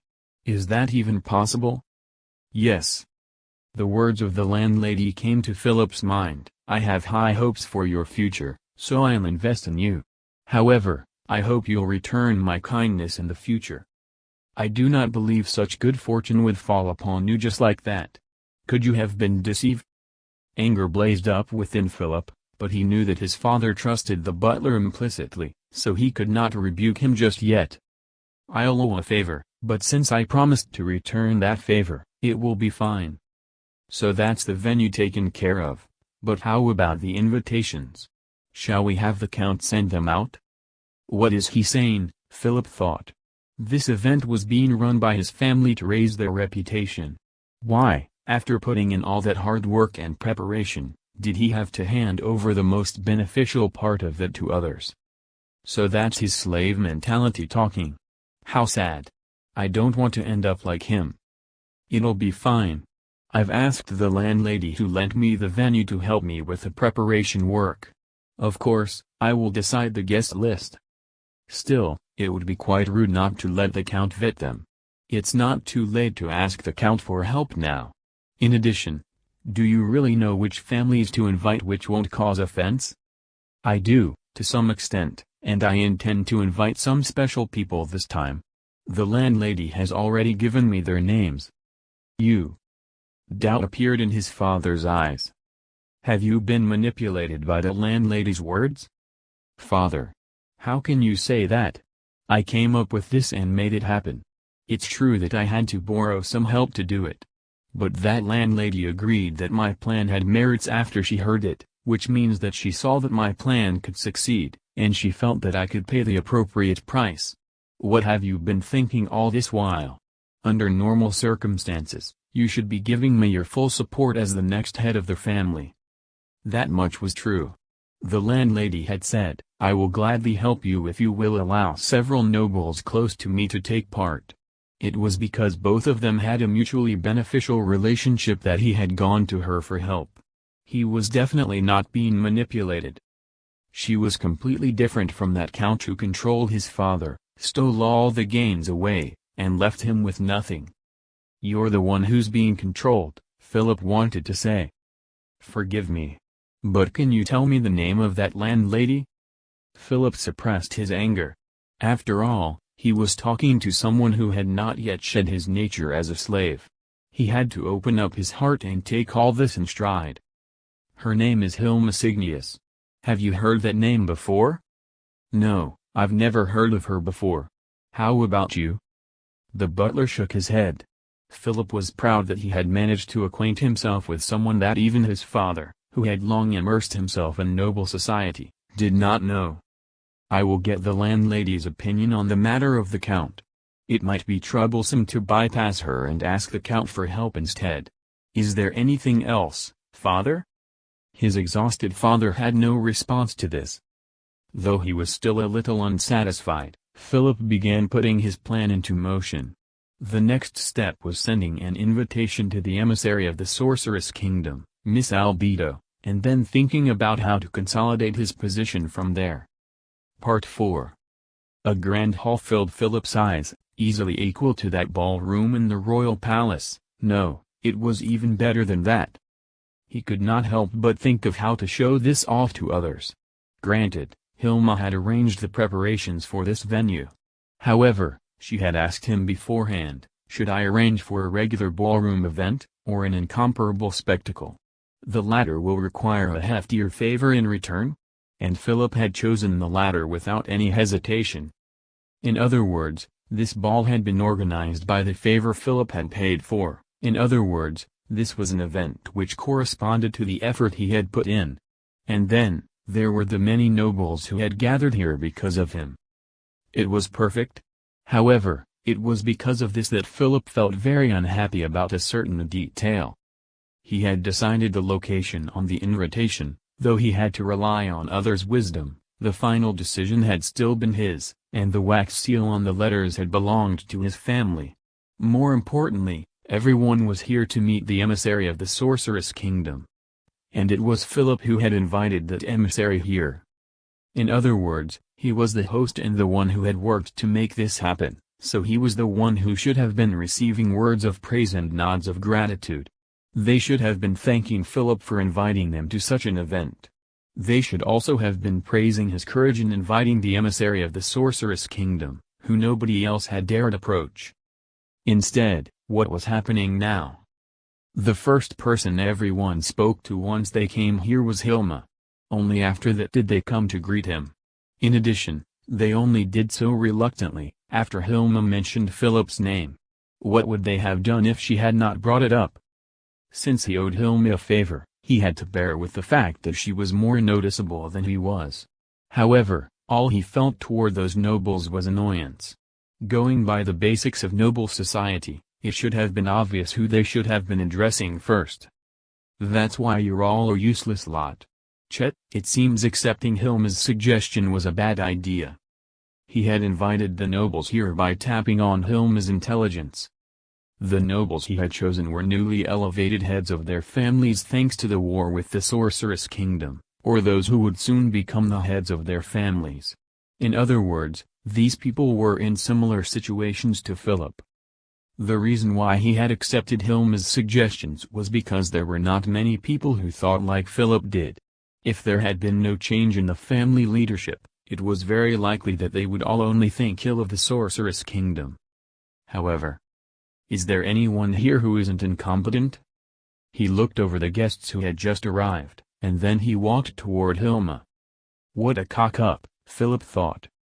Those idiots buried in their family trees were truly idiots. That was why they had messed up on the person to whom they should have first spoken to. Or rather, one could say there was no other reason for that. Still, isn't this a good thing? They won't be able to take leadership because they're idiots, right? If there was a noble here with a better brain than mine, I wouldn't be able to take command of the new faction that I intend to found, and regretfully, my family isn't that powerful either. This might be a chance for him. Since this was their error, he would consider them to owe him one for not speaking to him first, and then he would collect on it in future. Just as he was plotting eagerly, Hilma appeared before him. She was a woman who was little more than a bag of skin and bones. Her sickly thinness made her look like she had a severe illness. She would probably have been beautiful if she had more meat on her bones, but that was already a thing of the past. Philip-sama, it seems all the invited guests have arrived. Is that so? In other words, they all saw him as number 2 here, Philip thought. He tried to conceal his feelings of inferiority, but Hilma seemed to have seen through him. She cackled. You seem dissatisfied. No, certainly not. Philip smiled. He was a nobleman, he could deal with such intrigues. There's no need to lie. I am your supporter in this because I stand to gain from it, Philip-sama. We cannot have any secrets between us. Her words were tinged with flattery. That was it. Philip's heart quivered. This was the proper attitude a commoner should have toward a noble. He was finally experiencing the situation he had long been looking forward to, and the unhappiness in his heart vanished like it had all been a lie. Is something the matter, Philip-sama? No. Well, come to think of it, I'm not upset, but I am uneasy. What discomforts you? Is something lacking? If that is so, shall I prepare it before the emissary Don arrives? It's not like that, Philip said as he affected a cough. I simply didn't expect the people here to be so unexceptional. Even if I gathered all these people into a faction, I wonder if they could compete with the other factions. That is what discomforts me. I see, so that's how it is. Hilma smiled. She was too skinny to inspire lust. Even so, her charm was such that it made him gulp. But then, isn't it because they're this way that they will need your careful leadership, Philip-sama? I wish to call your attention to your domain. Are the peasants there very intelligent? No. Which is why they need a wise leader, no. Yes, indeed, that's right. If it's you, Philip-sama, I'm sure you'll be able to steer this faction well. I will also provide as much help as I can give. Because you stand to gain from it, am I right? But of course. I am helping you because I am certain that I will reap benefits from doing so. Hilma chuckled. The anger in Philip's heart was completely gone. Everything Hilma said was correct. Philip thanked his luck for being able to meet a woman like Hilma. She had broad contacts, great wealth, and had access to a great many things which Philip could not obtain within the royal capital. Her explanation for why someone like her would want to curry favor with him was also quite reasonable. In addition, his terms of repayment were also very simple, which was why he felt at ease in making use of her. If you help me, I will make you wealthier than any other woman. Hilma's eyes widened a little, and then she smiled happily. That would please me very much. I would be glad to be able to wear a necklace set with large gemstones like the noblewomen do. Then, please work hard, Philip-sama. Ah, leave that to me. Then, may I ask another question of my supporter? Yes, by all means. May I know why you are so slim? Does something about your body trouble you? It would be troublesome if she could no longer support him. If even the priests could not heal her, then he would have to find someone to replace her, or allow her to recommend a successor. Oh, it is not a problem worth mentioning, no. I've heard that some heiresses diet to lose weight, is that the reason? Hilma smiled. This was the first time Philip had seen a smile which conveyed such unease without words. It's not like that. The fact is, I can no longer eat solid food, so I can only consume drink, and I can't take in too much either. Yes. Please, do not worry. I will have someone use healing magic if it's because of an illness. Her mood returned to normal, as though nothing had happened. I will definitely not die before I profit from our acquaintance, Philip-sama. Oh, really, then that's good. However, why can't you eat solid food? That had been nothing more than a throwaway statement, but it had a telling impact. It seemed as though all emotion had fled Hilma's face. The change was greater than before, and it made Philip anxious. Is something the matter? My apologies. I simply remembered some things. Hilma covered her mouth as she said that, and she looked very pale. My apologies for making you remember something unpleasant. What had she gone through to make her incapable of eating solid food? While she now enjoyed broad social connections and enough wealth to live in decadence, there must have been a time when she could not eat properly too. He wanted to probe further, but it would probably be a very bad idea to do so. Philip-sama, I believe it is about time to summon the emissary. I believe that if you were to be her escort, everyone would look at you with different eyes. That would prove you were the organizer more than any number of words. It would show who is the most powerful person here. Oh. Indeed, that's right. Because she had showed up alone at the royal family's dinner party, Philip had thought that sort of thing was normal. So it was not. It shamed him to know that was not the case, and he put on an act of having forgotten but just remembered. Everyone will surely be surprised. Many who did not come to speak to you will surely feel anxious and uneasy, Philip-sama. A sadistic glee awoke in Philip's heart. Some of the nobles here were higher placed than him and had larger domains than himself. What sort of expressions would they show him, he who had once been regarded as the burden of his family? That's right, it would be bad to keep her waiting. I'll head over. Then, I shall have one of my people show you the way there. Led by one of Hilma's servants, Philip set forth toward the room of the Sorceress Kingdom's emissary, Albedo. He knocked on the door, and then opened it. What he saw behind that door was a woman whose beauty knew no equal. She wore a jet-black dress, a different one from their encounter in the royal palace. Her bare shoulders gleamed like alabaster, and while her necklace consisted of large gemstones linked together, it did not seem tacky, but instead accentuated her beauty. How beautiful! Philip blushed in spite of himself. Then, shall we? Yes. Please permit me to be your escort. Philip took a hand that was sheathed in a black lace glove, and helped Albedo up. A fragrance came from his side. What kind of perfume is this? It makes my heart feel so light. Although he subconsciously wanted to sniff at it, that would have been terribly rude. While the two of them were already walking side by side toward the ballroom, proceeding in silence like this made the air seem heavy. Philip struggled to think of an appropriate topic to bring up, but by the time he had come up with something, they were already near their destination. There are many nobles in the ballroom. All of them have gathered to see you, Albedo-sama. It seemed a little rash, but it nevertheless received an immediate response. Is that really true? Thank you for your assistance, Philip-sama. Albedo smiled tenderly to him, and Philip's heart pounded. While this probably was not the case, could it be that she was starting to like him? He was a man who would soon stand at the top of a great faction. In contrast, the Sorceress Kingdom wielded overwhelming military power, but for now it was little more than a city-state. When one thought of it that way, he was quite the catch himself.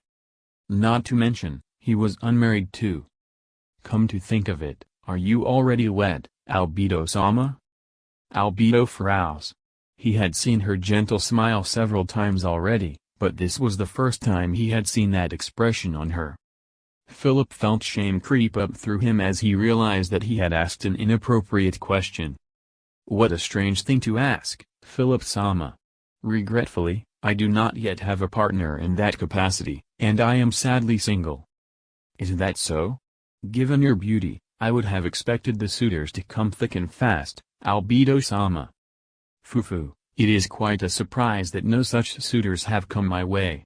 Still, such offers would be quite troubling for me, so it is hardly a bad thing, in my opinion. Is that so? Before he reached the door, Philip placed his hand on Albedo's fragrant shoulder, and made to slowly draw her over to him. There was a strange jikiri sound. Philip looked to his right to see where it came from. Did something happen? His tiny doubts faded away as Albedo asked him that question with a smile on her face. "No, it's nothing." "Then, please allow me." What exactly did their eyes see? How did this scene appear to these fancily dressed nobles? Hilma was interested in the answers to those questions. First-class cuisine, first-class servants, first-class utensils, first-class music, and below third-rate trash nobles. The people gathered here were largely good-for-nothing wastes of food, third sons and below who were the spares of spares. They had been forced to bow their heads to the world for various reasons and were filled with resentment. The looks on their faces said everything. Many of them expressed the carefree joy of liberation. Many others were consumed by the flames of desire. To these people, this place was one where they could fully indulge their vanity. Then again, this place had always been intended to be a feeding ground. Noble society in the kingdom was now in a state of chaos. It had been several months since the war with the sorceress kingdom, but the scars it left behind were large and could not fully heal. Several factions had dissolved because of this and new ones had risen to take their place. The upper-class noble houses had been displaced by those families which had previously been lower-ranking. The current chaos in the kingdom was an incredibly good chance for all those people who were unaligned to any of the factions. No, it might be their last chance. If the factions established themselves again, they might find themselves banished to the sidelines once more. Because of that, this gathering was a gigantic feeding ground for them. It was one where hungry fish would lure the small fry into their bellies. In contrast, would the small fry be eaten without them ever noticing? Or would they realize something and skillfully disengage? Or perhaps, would there be nobles filled with desire who would turn their tables on their would-be devourers? After studying this scene for nearly an hour, Hilma concluded that there were no nobles here which could be considered first-rate, the kind which she wanted to ensnare with all her might. Even so, she was not disappointed by this outcome. Indeed, she would be worried if there were any first-rate nobles parading themselves in a dangerous place like this. She had been quite careful when sending out her invitations, but Hilma did not think she was perfect. There would surely be someone from one of the factions in here. Still, that would be interesting, she thought. The more she had to say in her report, the more her own value would rise. This was not a bad thing at all for her. Then, it's about time, no? It had been an hour and a half since the ball started, so it was the appointed time. Hilma's real work was only beginning. It was frightening. Her previous arrogance vanished as if it had been nothing more than a lie. Perhaps a gentle term like frightening would not be able to encompass the sheer terror that welled up from her stomach. She thought of fleeing with all her might as she imagined the hell that awaited her if she displeased them. Of course, if she actually did that, she would assuredly suffer a fate which would make the hell feel like blissful paradise. As a member of the Eight Fingers, she had handed down many assassination orders to her underlings. She had also ordered people to be tormented before they were killed. But compared to what those monsters had done, her orders overflowed with the milk of human kindness. Hilma. The voice from behind startled her, and her shoulders twitched. When she turned around, she saw the stupidest man in this hall. Is something wrong? No, Philip-sama, nothing is wrong. Hilma concealed her true emotions within her smile. Among those emotions was anger at being surprised by a piece of trash like him. Albedo-sama wanted to rest for about 10 minutes, so I came to find you.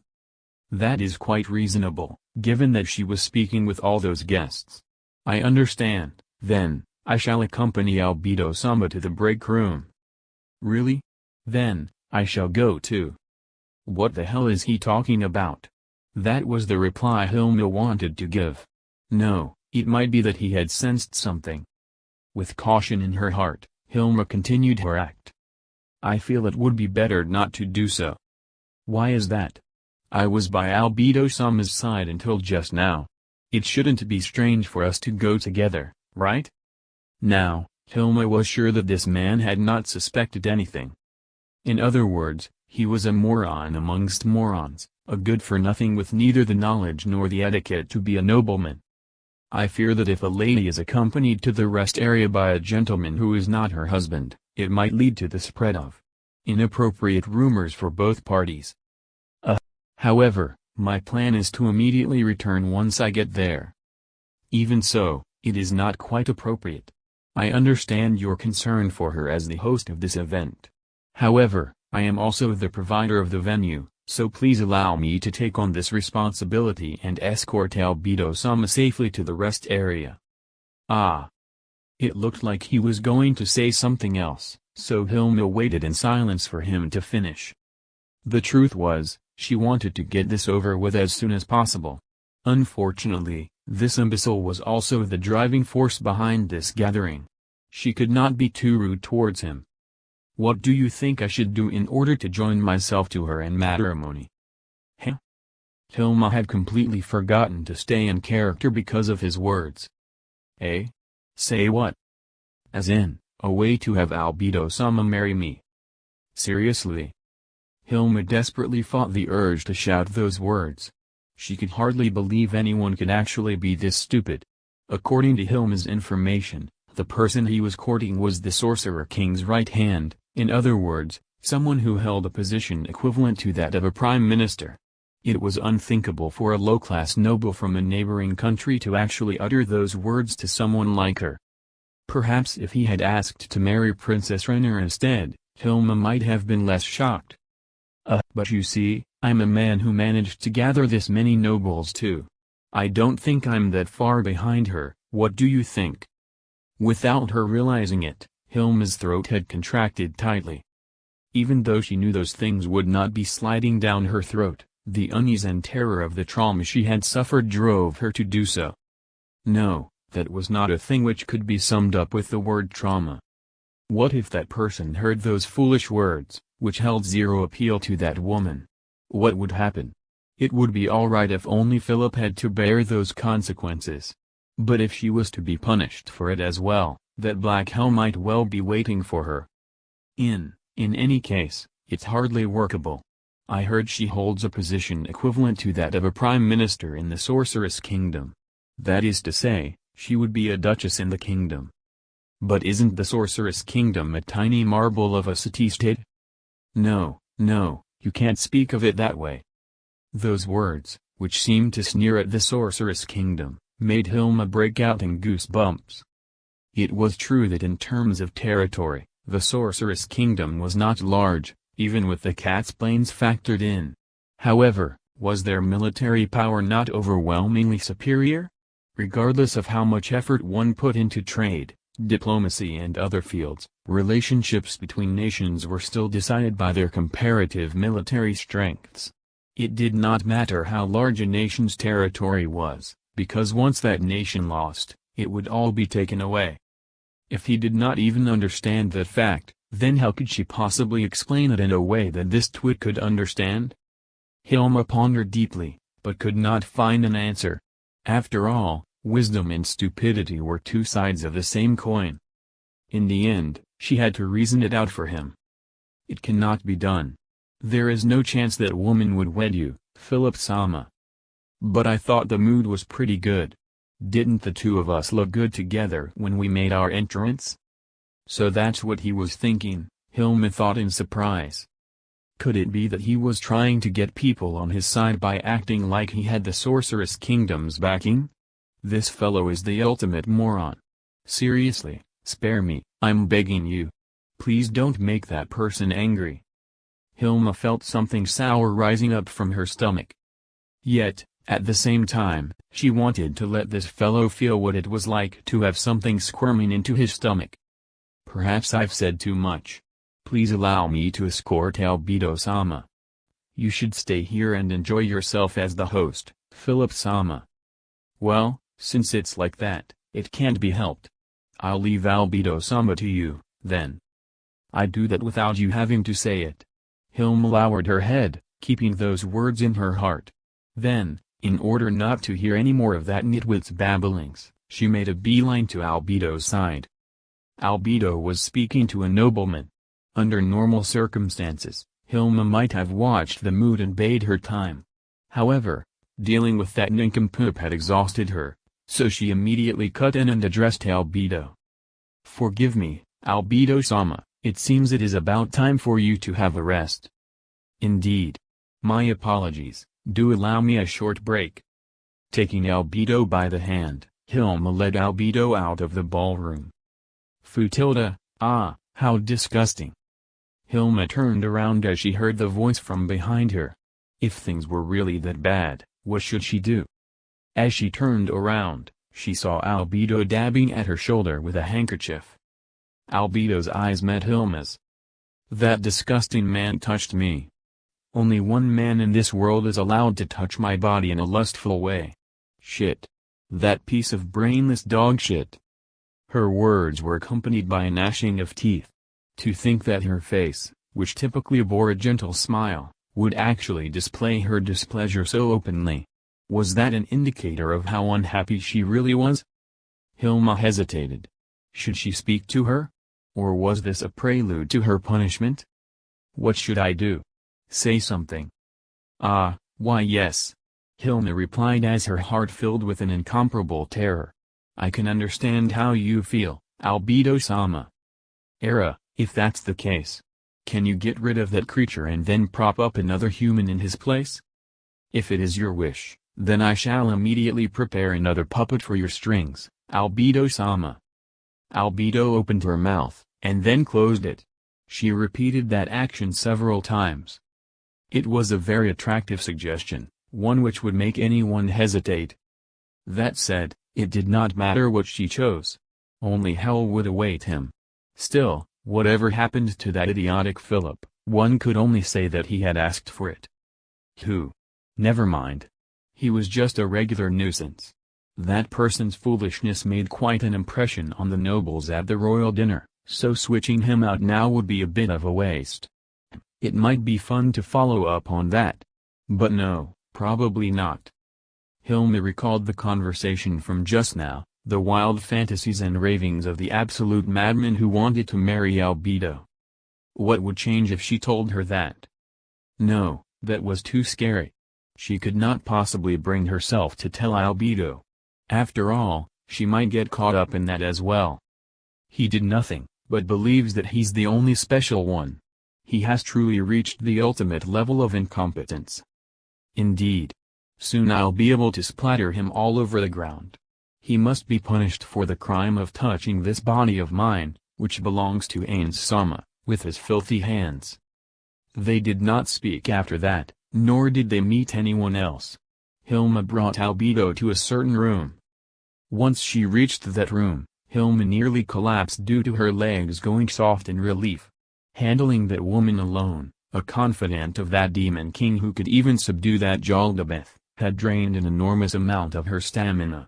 However, not being able to remain standing was absolutely forbidden.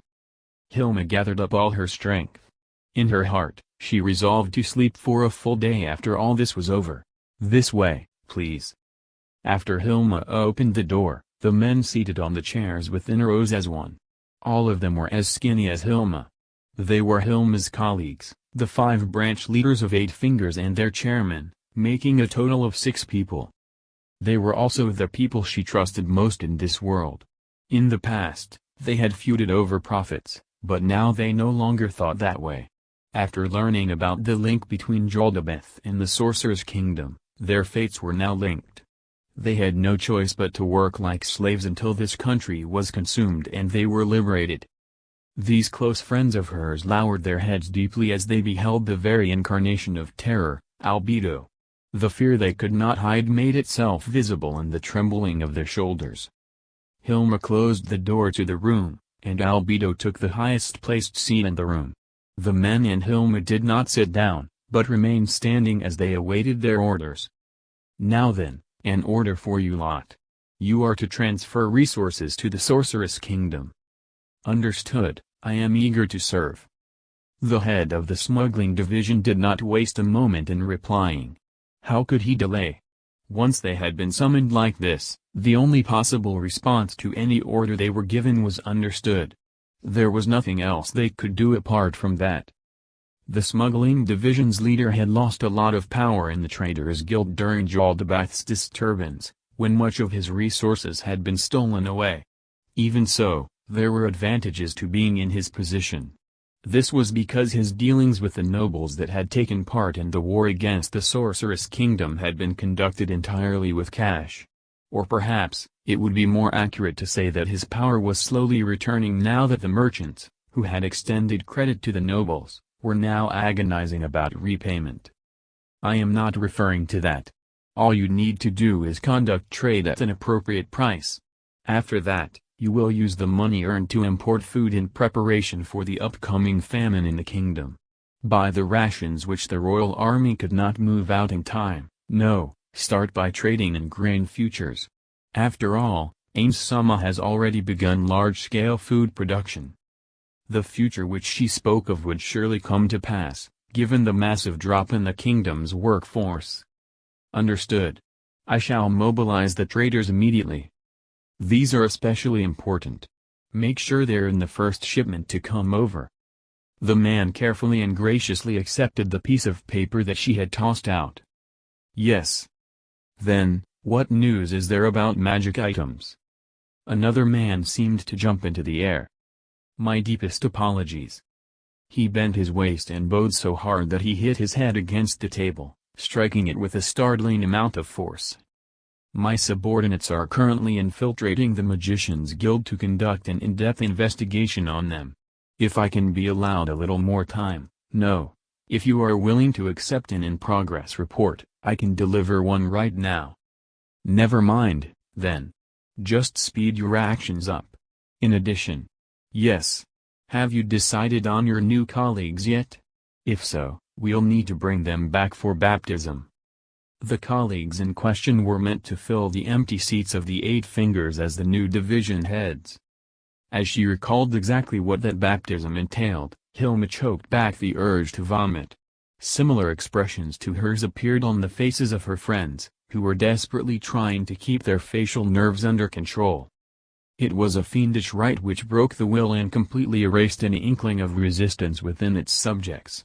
If any of the people in this room were told they would have to undergo it again, there was no doubt that they would start bawling like children.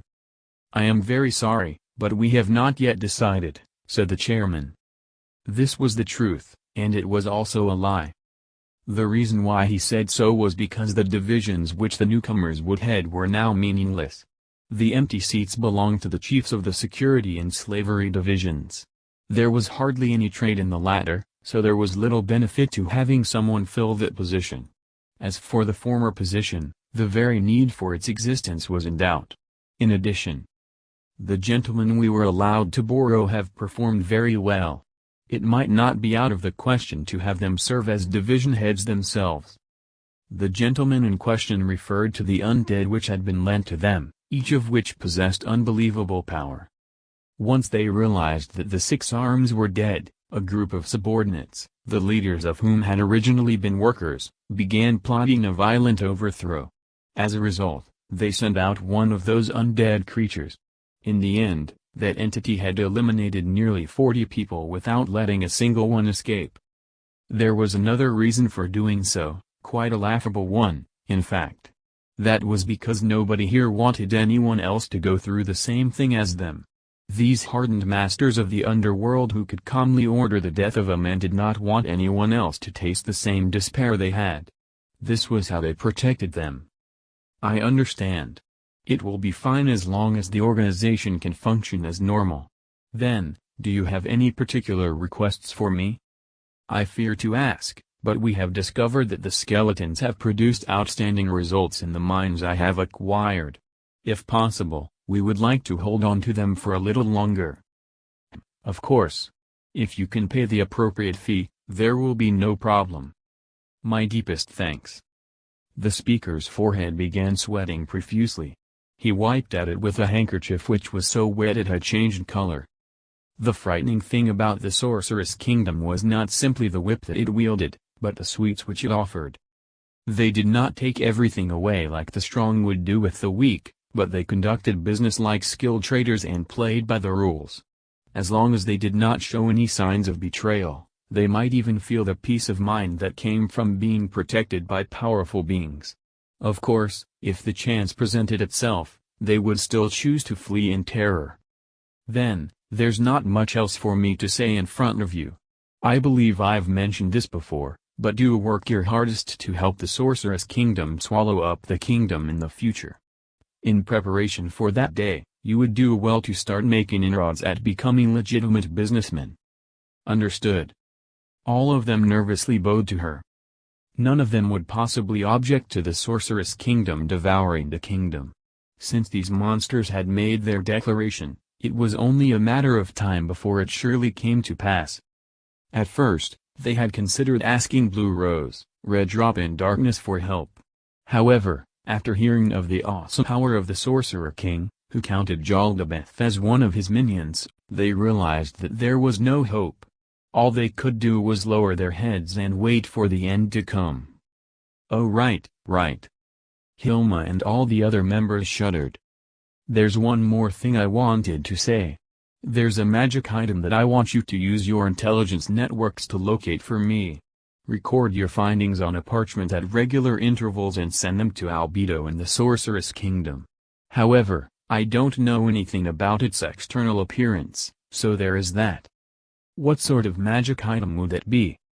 It's a magic item that can control a target's mind. Mind control. A wand of charming or the like? No, it feels like it should be something stronger.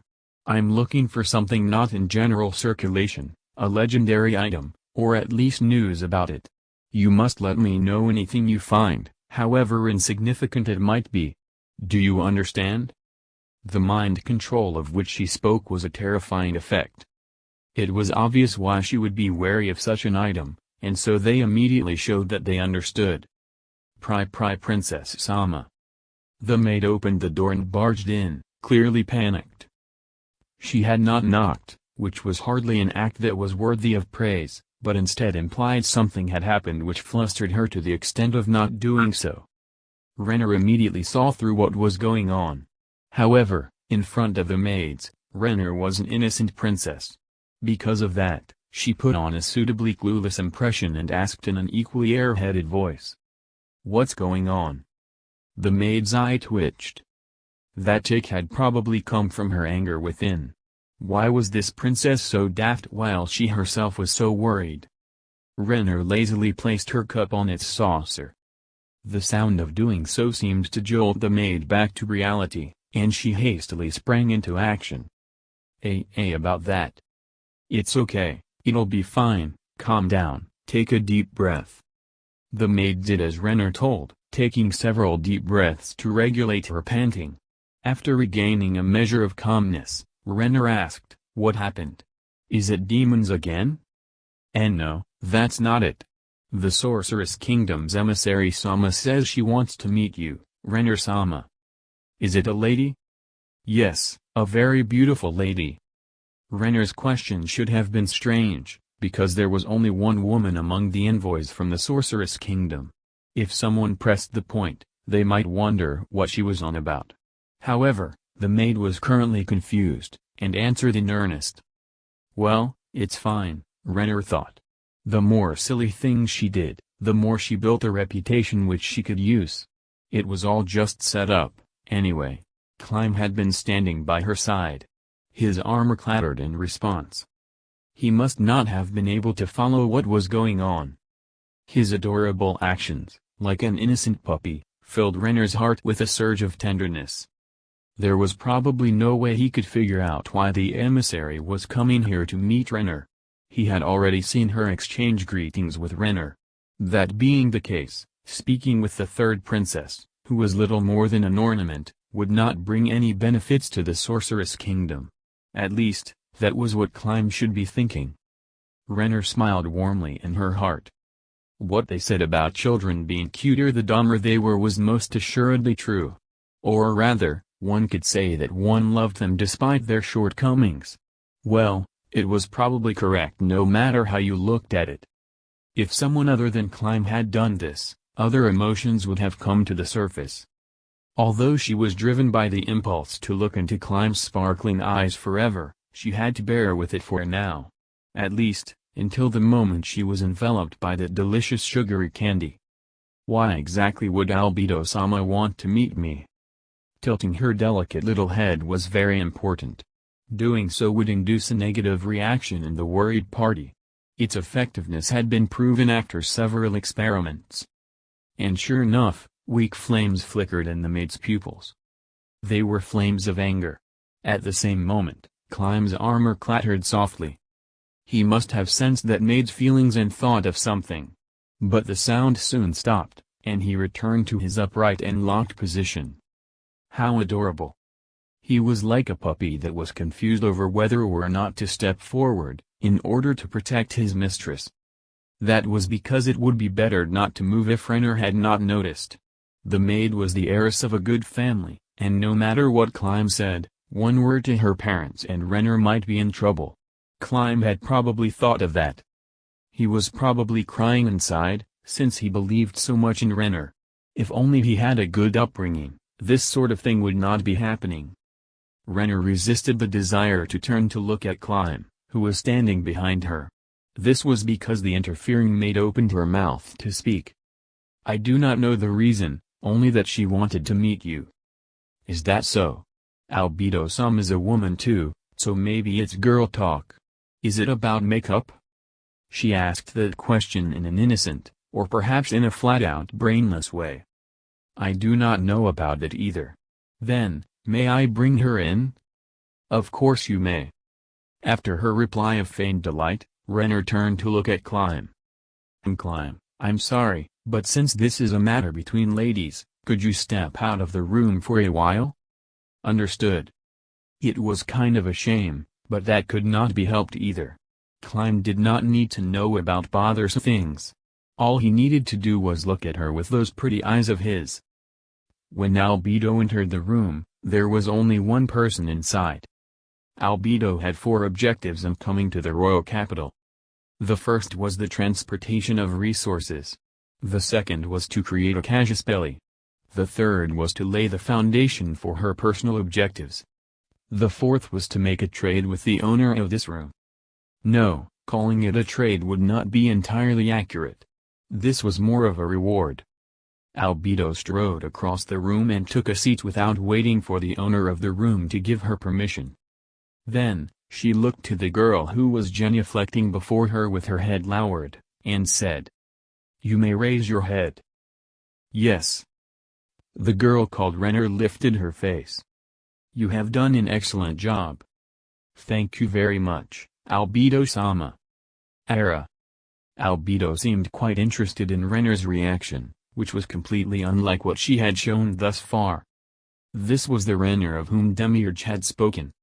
She had betrayed her family, her bloodline and her people, but there was not a shred of regret on her face. She was human, yet she was inhuman. Perhaps she was a spiritual heteromorph. Her mind comprehended good and evil, but that was all. She was the type who was not bound by the petty constraints of morality, but who calmly worked to advance her own agenda. As a reward for your efforts, I have brought you a gift from Ainz-sama. Albedo reached into the air, and pulled out the item which her master had given her for safekeeping. It was a box that bore several layers of seals. It was impossible to open without fulfilling specific conditions. This would be. As the girl accepted it with gratitude, Albedo watched her with a cold gaze, as though the girl was little more than a guinea pig. Indeed, she was a guinea pig. But because of that, both sides shared the same goals. You have my deepest gratitude. Please convey my thanks to His Majesty, Ainzo-Ogaon-sama. That I promise you. I trust I need not waste words on the other item you want. Of course. I shall receive that boon once I have delivered the appropriate recompense. There is nothing more delightful than that. The girl smiled. It was a very lovely smile. That was why she asked. Although opening that box can fulfill your wish, can you really open it? What would the others in Nazarick think if they saw Albedo showing concern over a human being? That said, if her wish really did come true, then this could be regarded as preparatory work for her elevation to a status equivalent to that of an area guardian. In that case, It was perfectly understandable to show concern over a candidate for a subordinate's position. Yes, Albedo-sama. The preparations have already begun. Really now? Then, make sure they're finished before we invade. Understood, exalted mistress. As the girl lowered her head again, a pair of eyes appeared in her shadow. The shadow demon lurking within slithered forth and lowered its head along with the girl. Albedo considered whether or not to lend her extra reinforcements, but in the end she decided not to mention it. If the girl's actions were exposed before the sorceress kingdom invaded the kingdom, that would mean there was no value in taking her into Nazarick. In other words, all this was a test. Then, let us dispense with the formalities here. There seemed to be a change in Albedo's tone, and there was a surprising expression on Renner's face. Ending the meeting at this point would be too hasty. Is there anything? Let's chat, then. Alright, sit. Can you tell me about your puppy? Albedo was greeted with a full-faced smile. I would love to, Albedo-sama. In addition, if I may, could you tell me about His Majesty as well?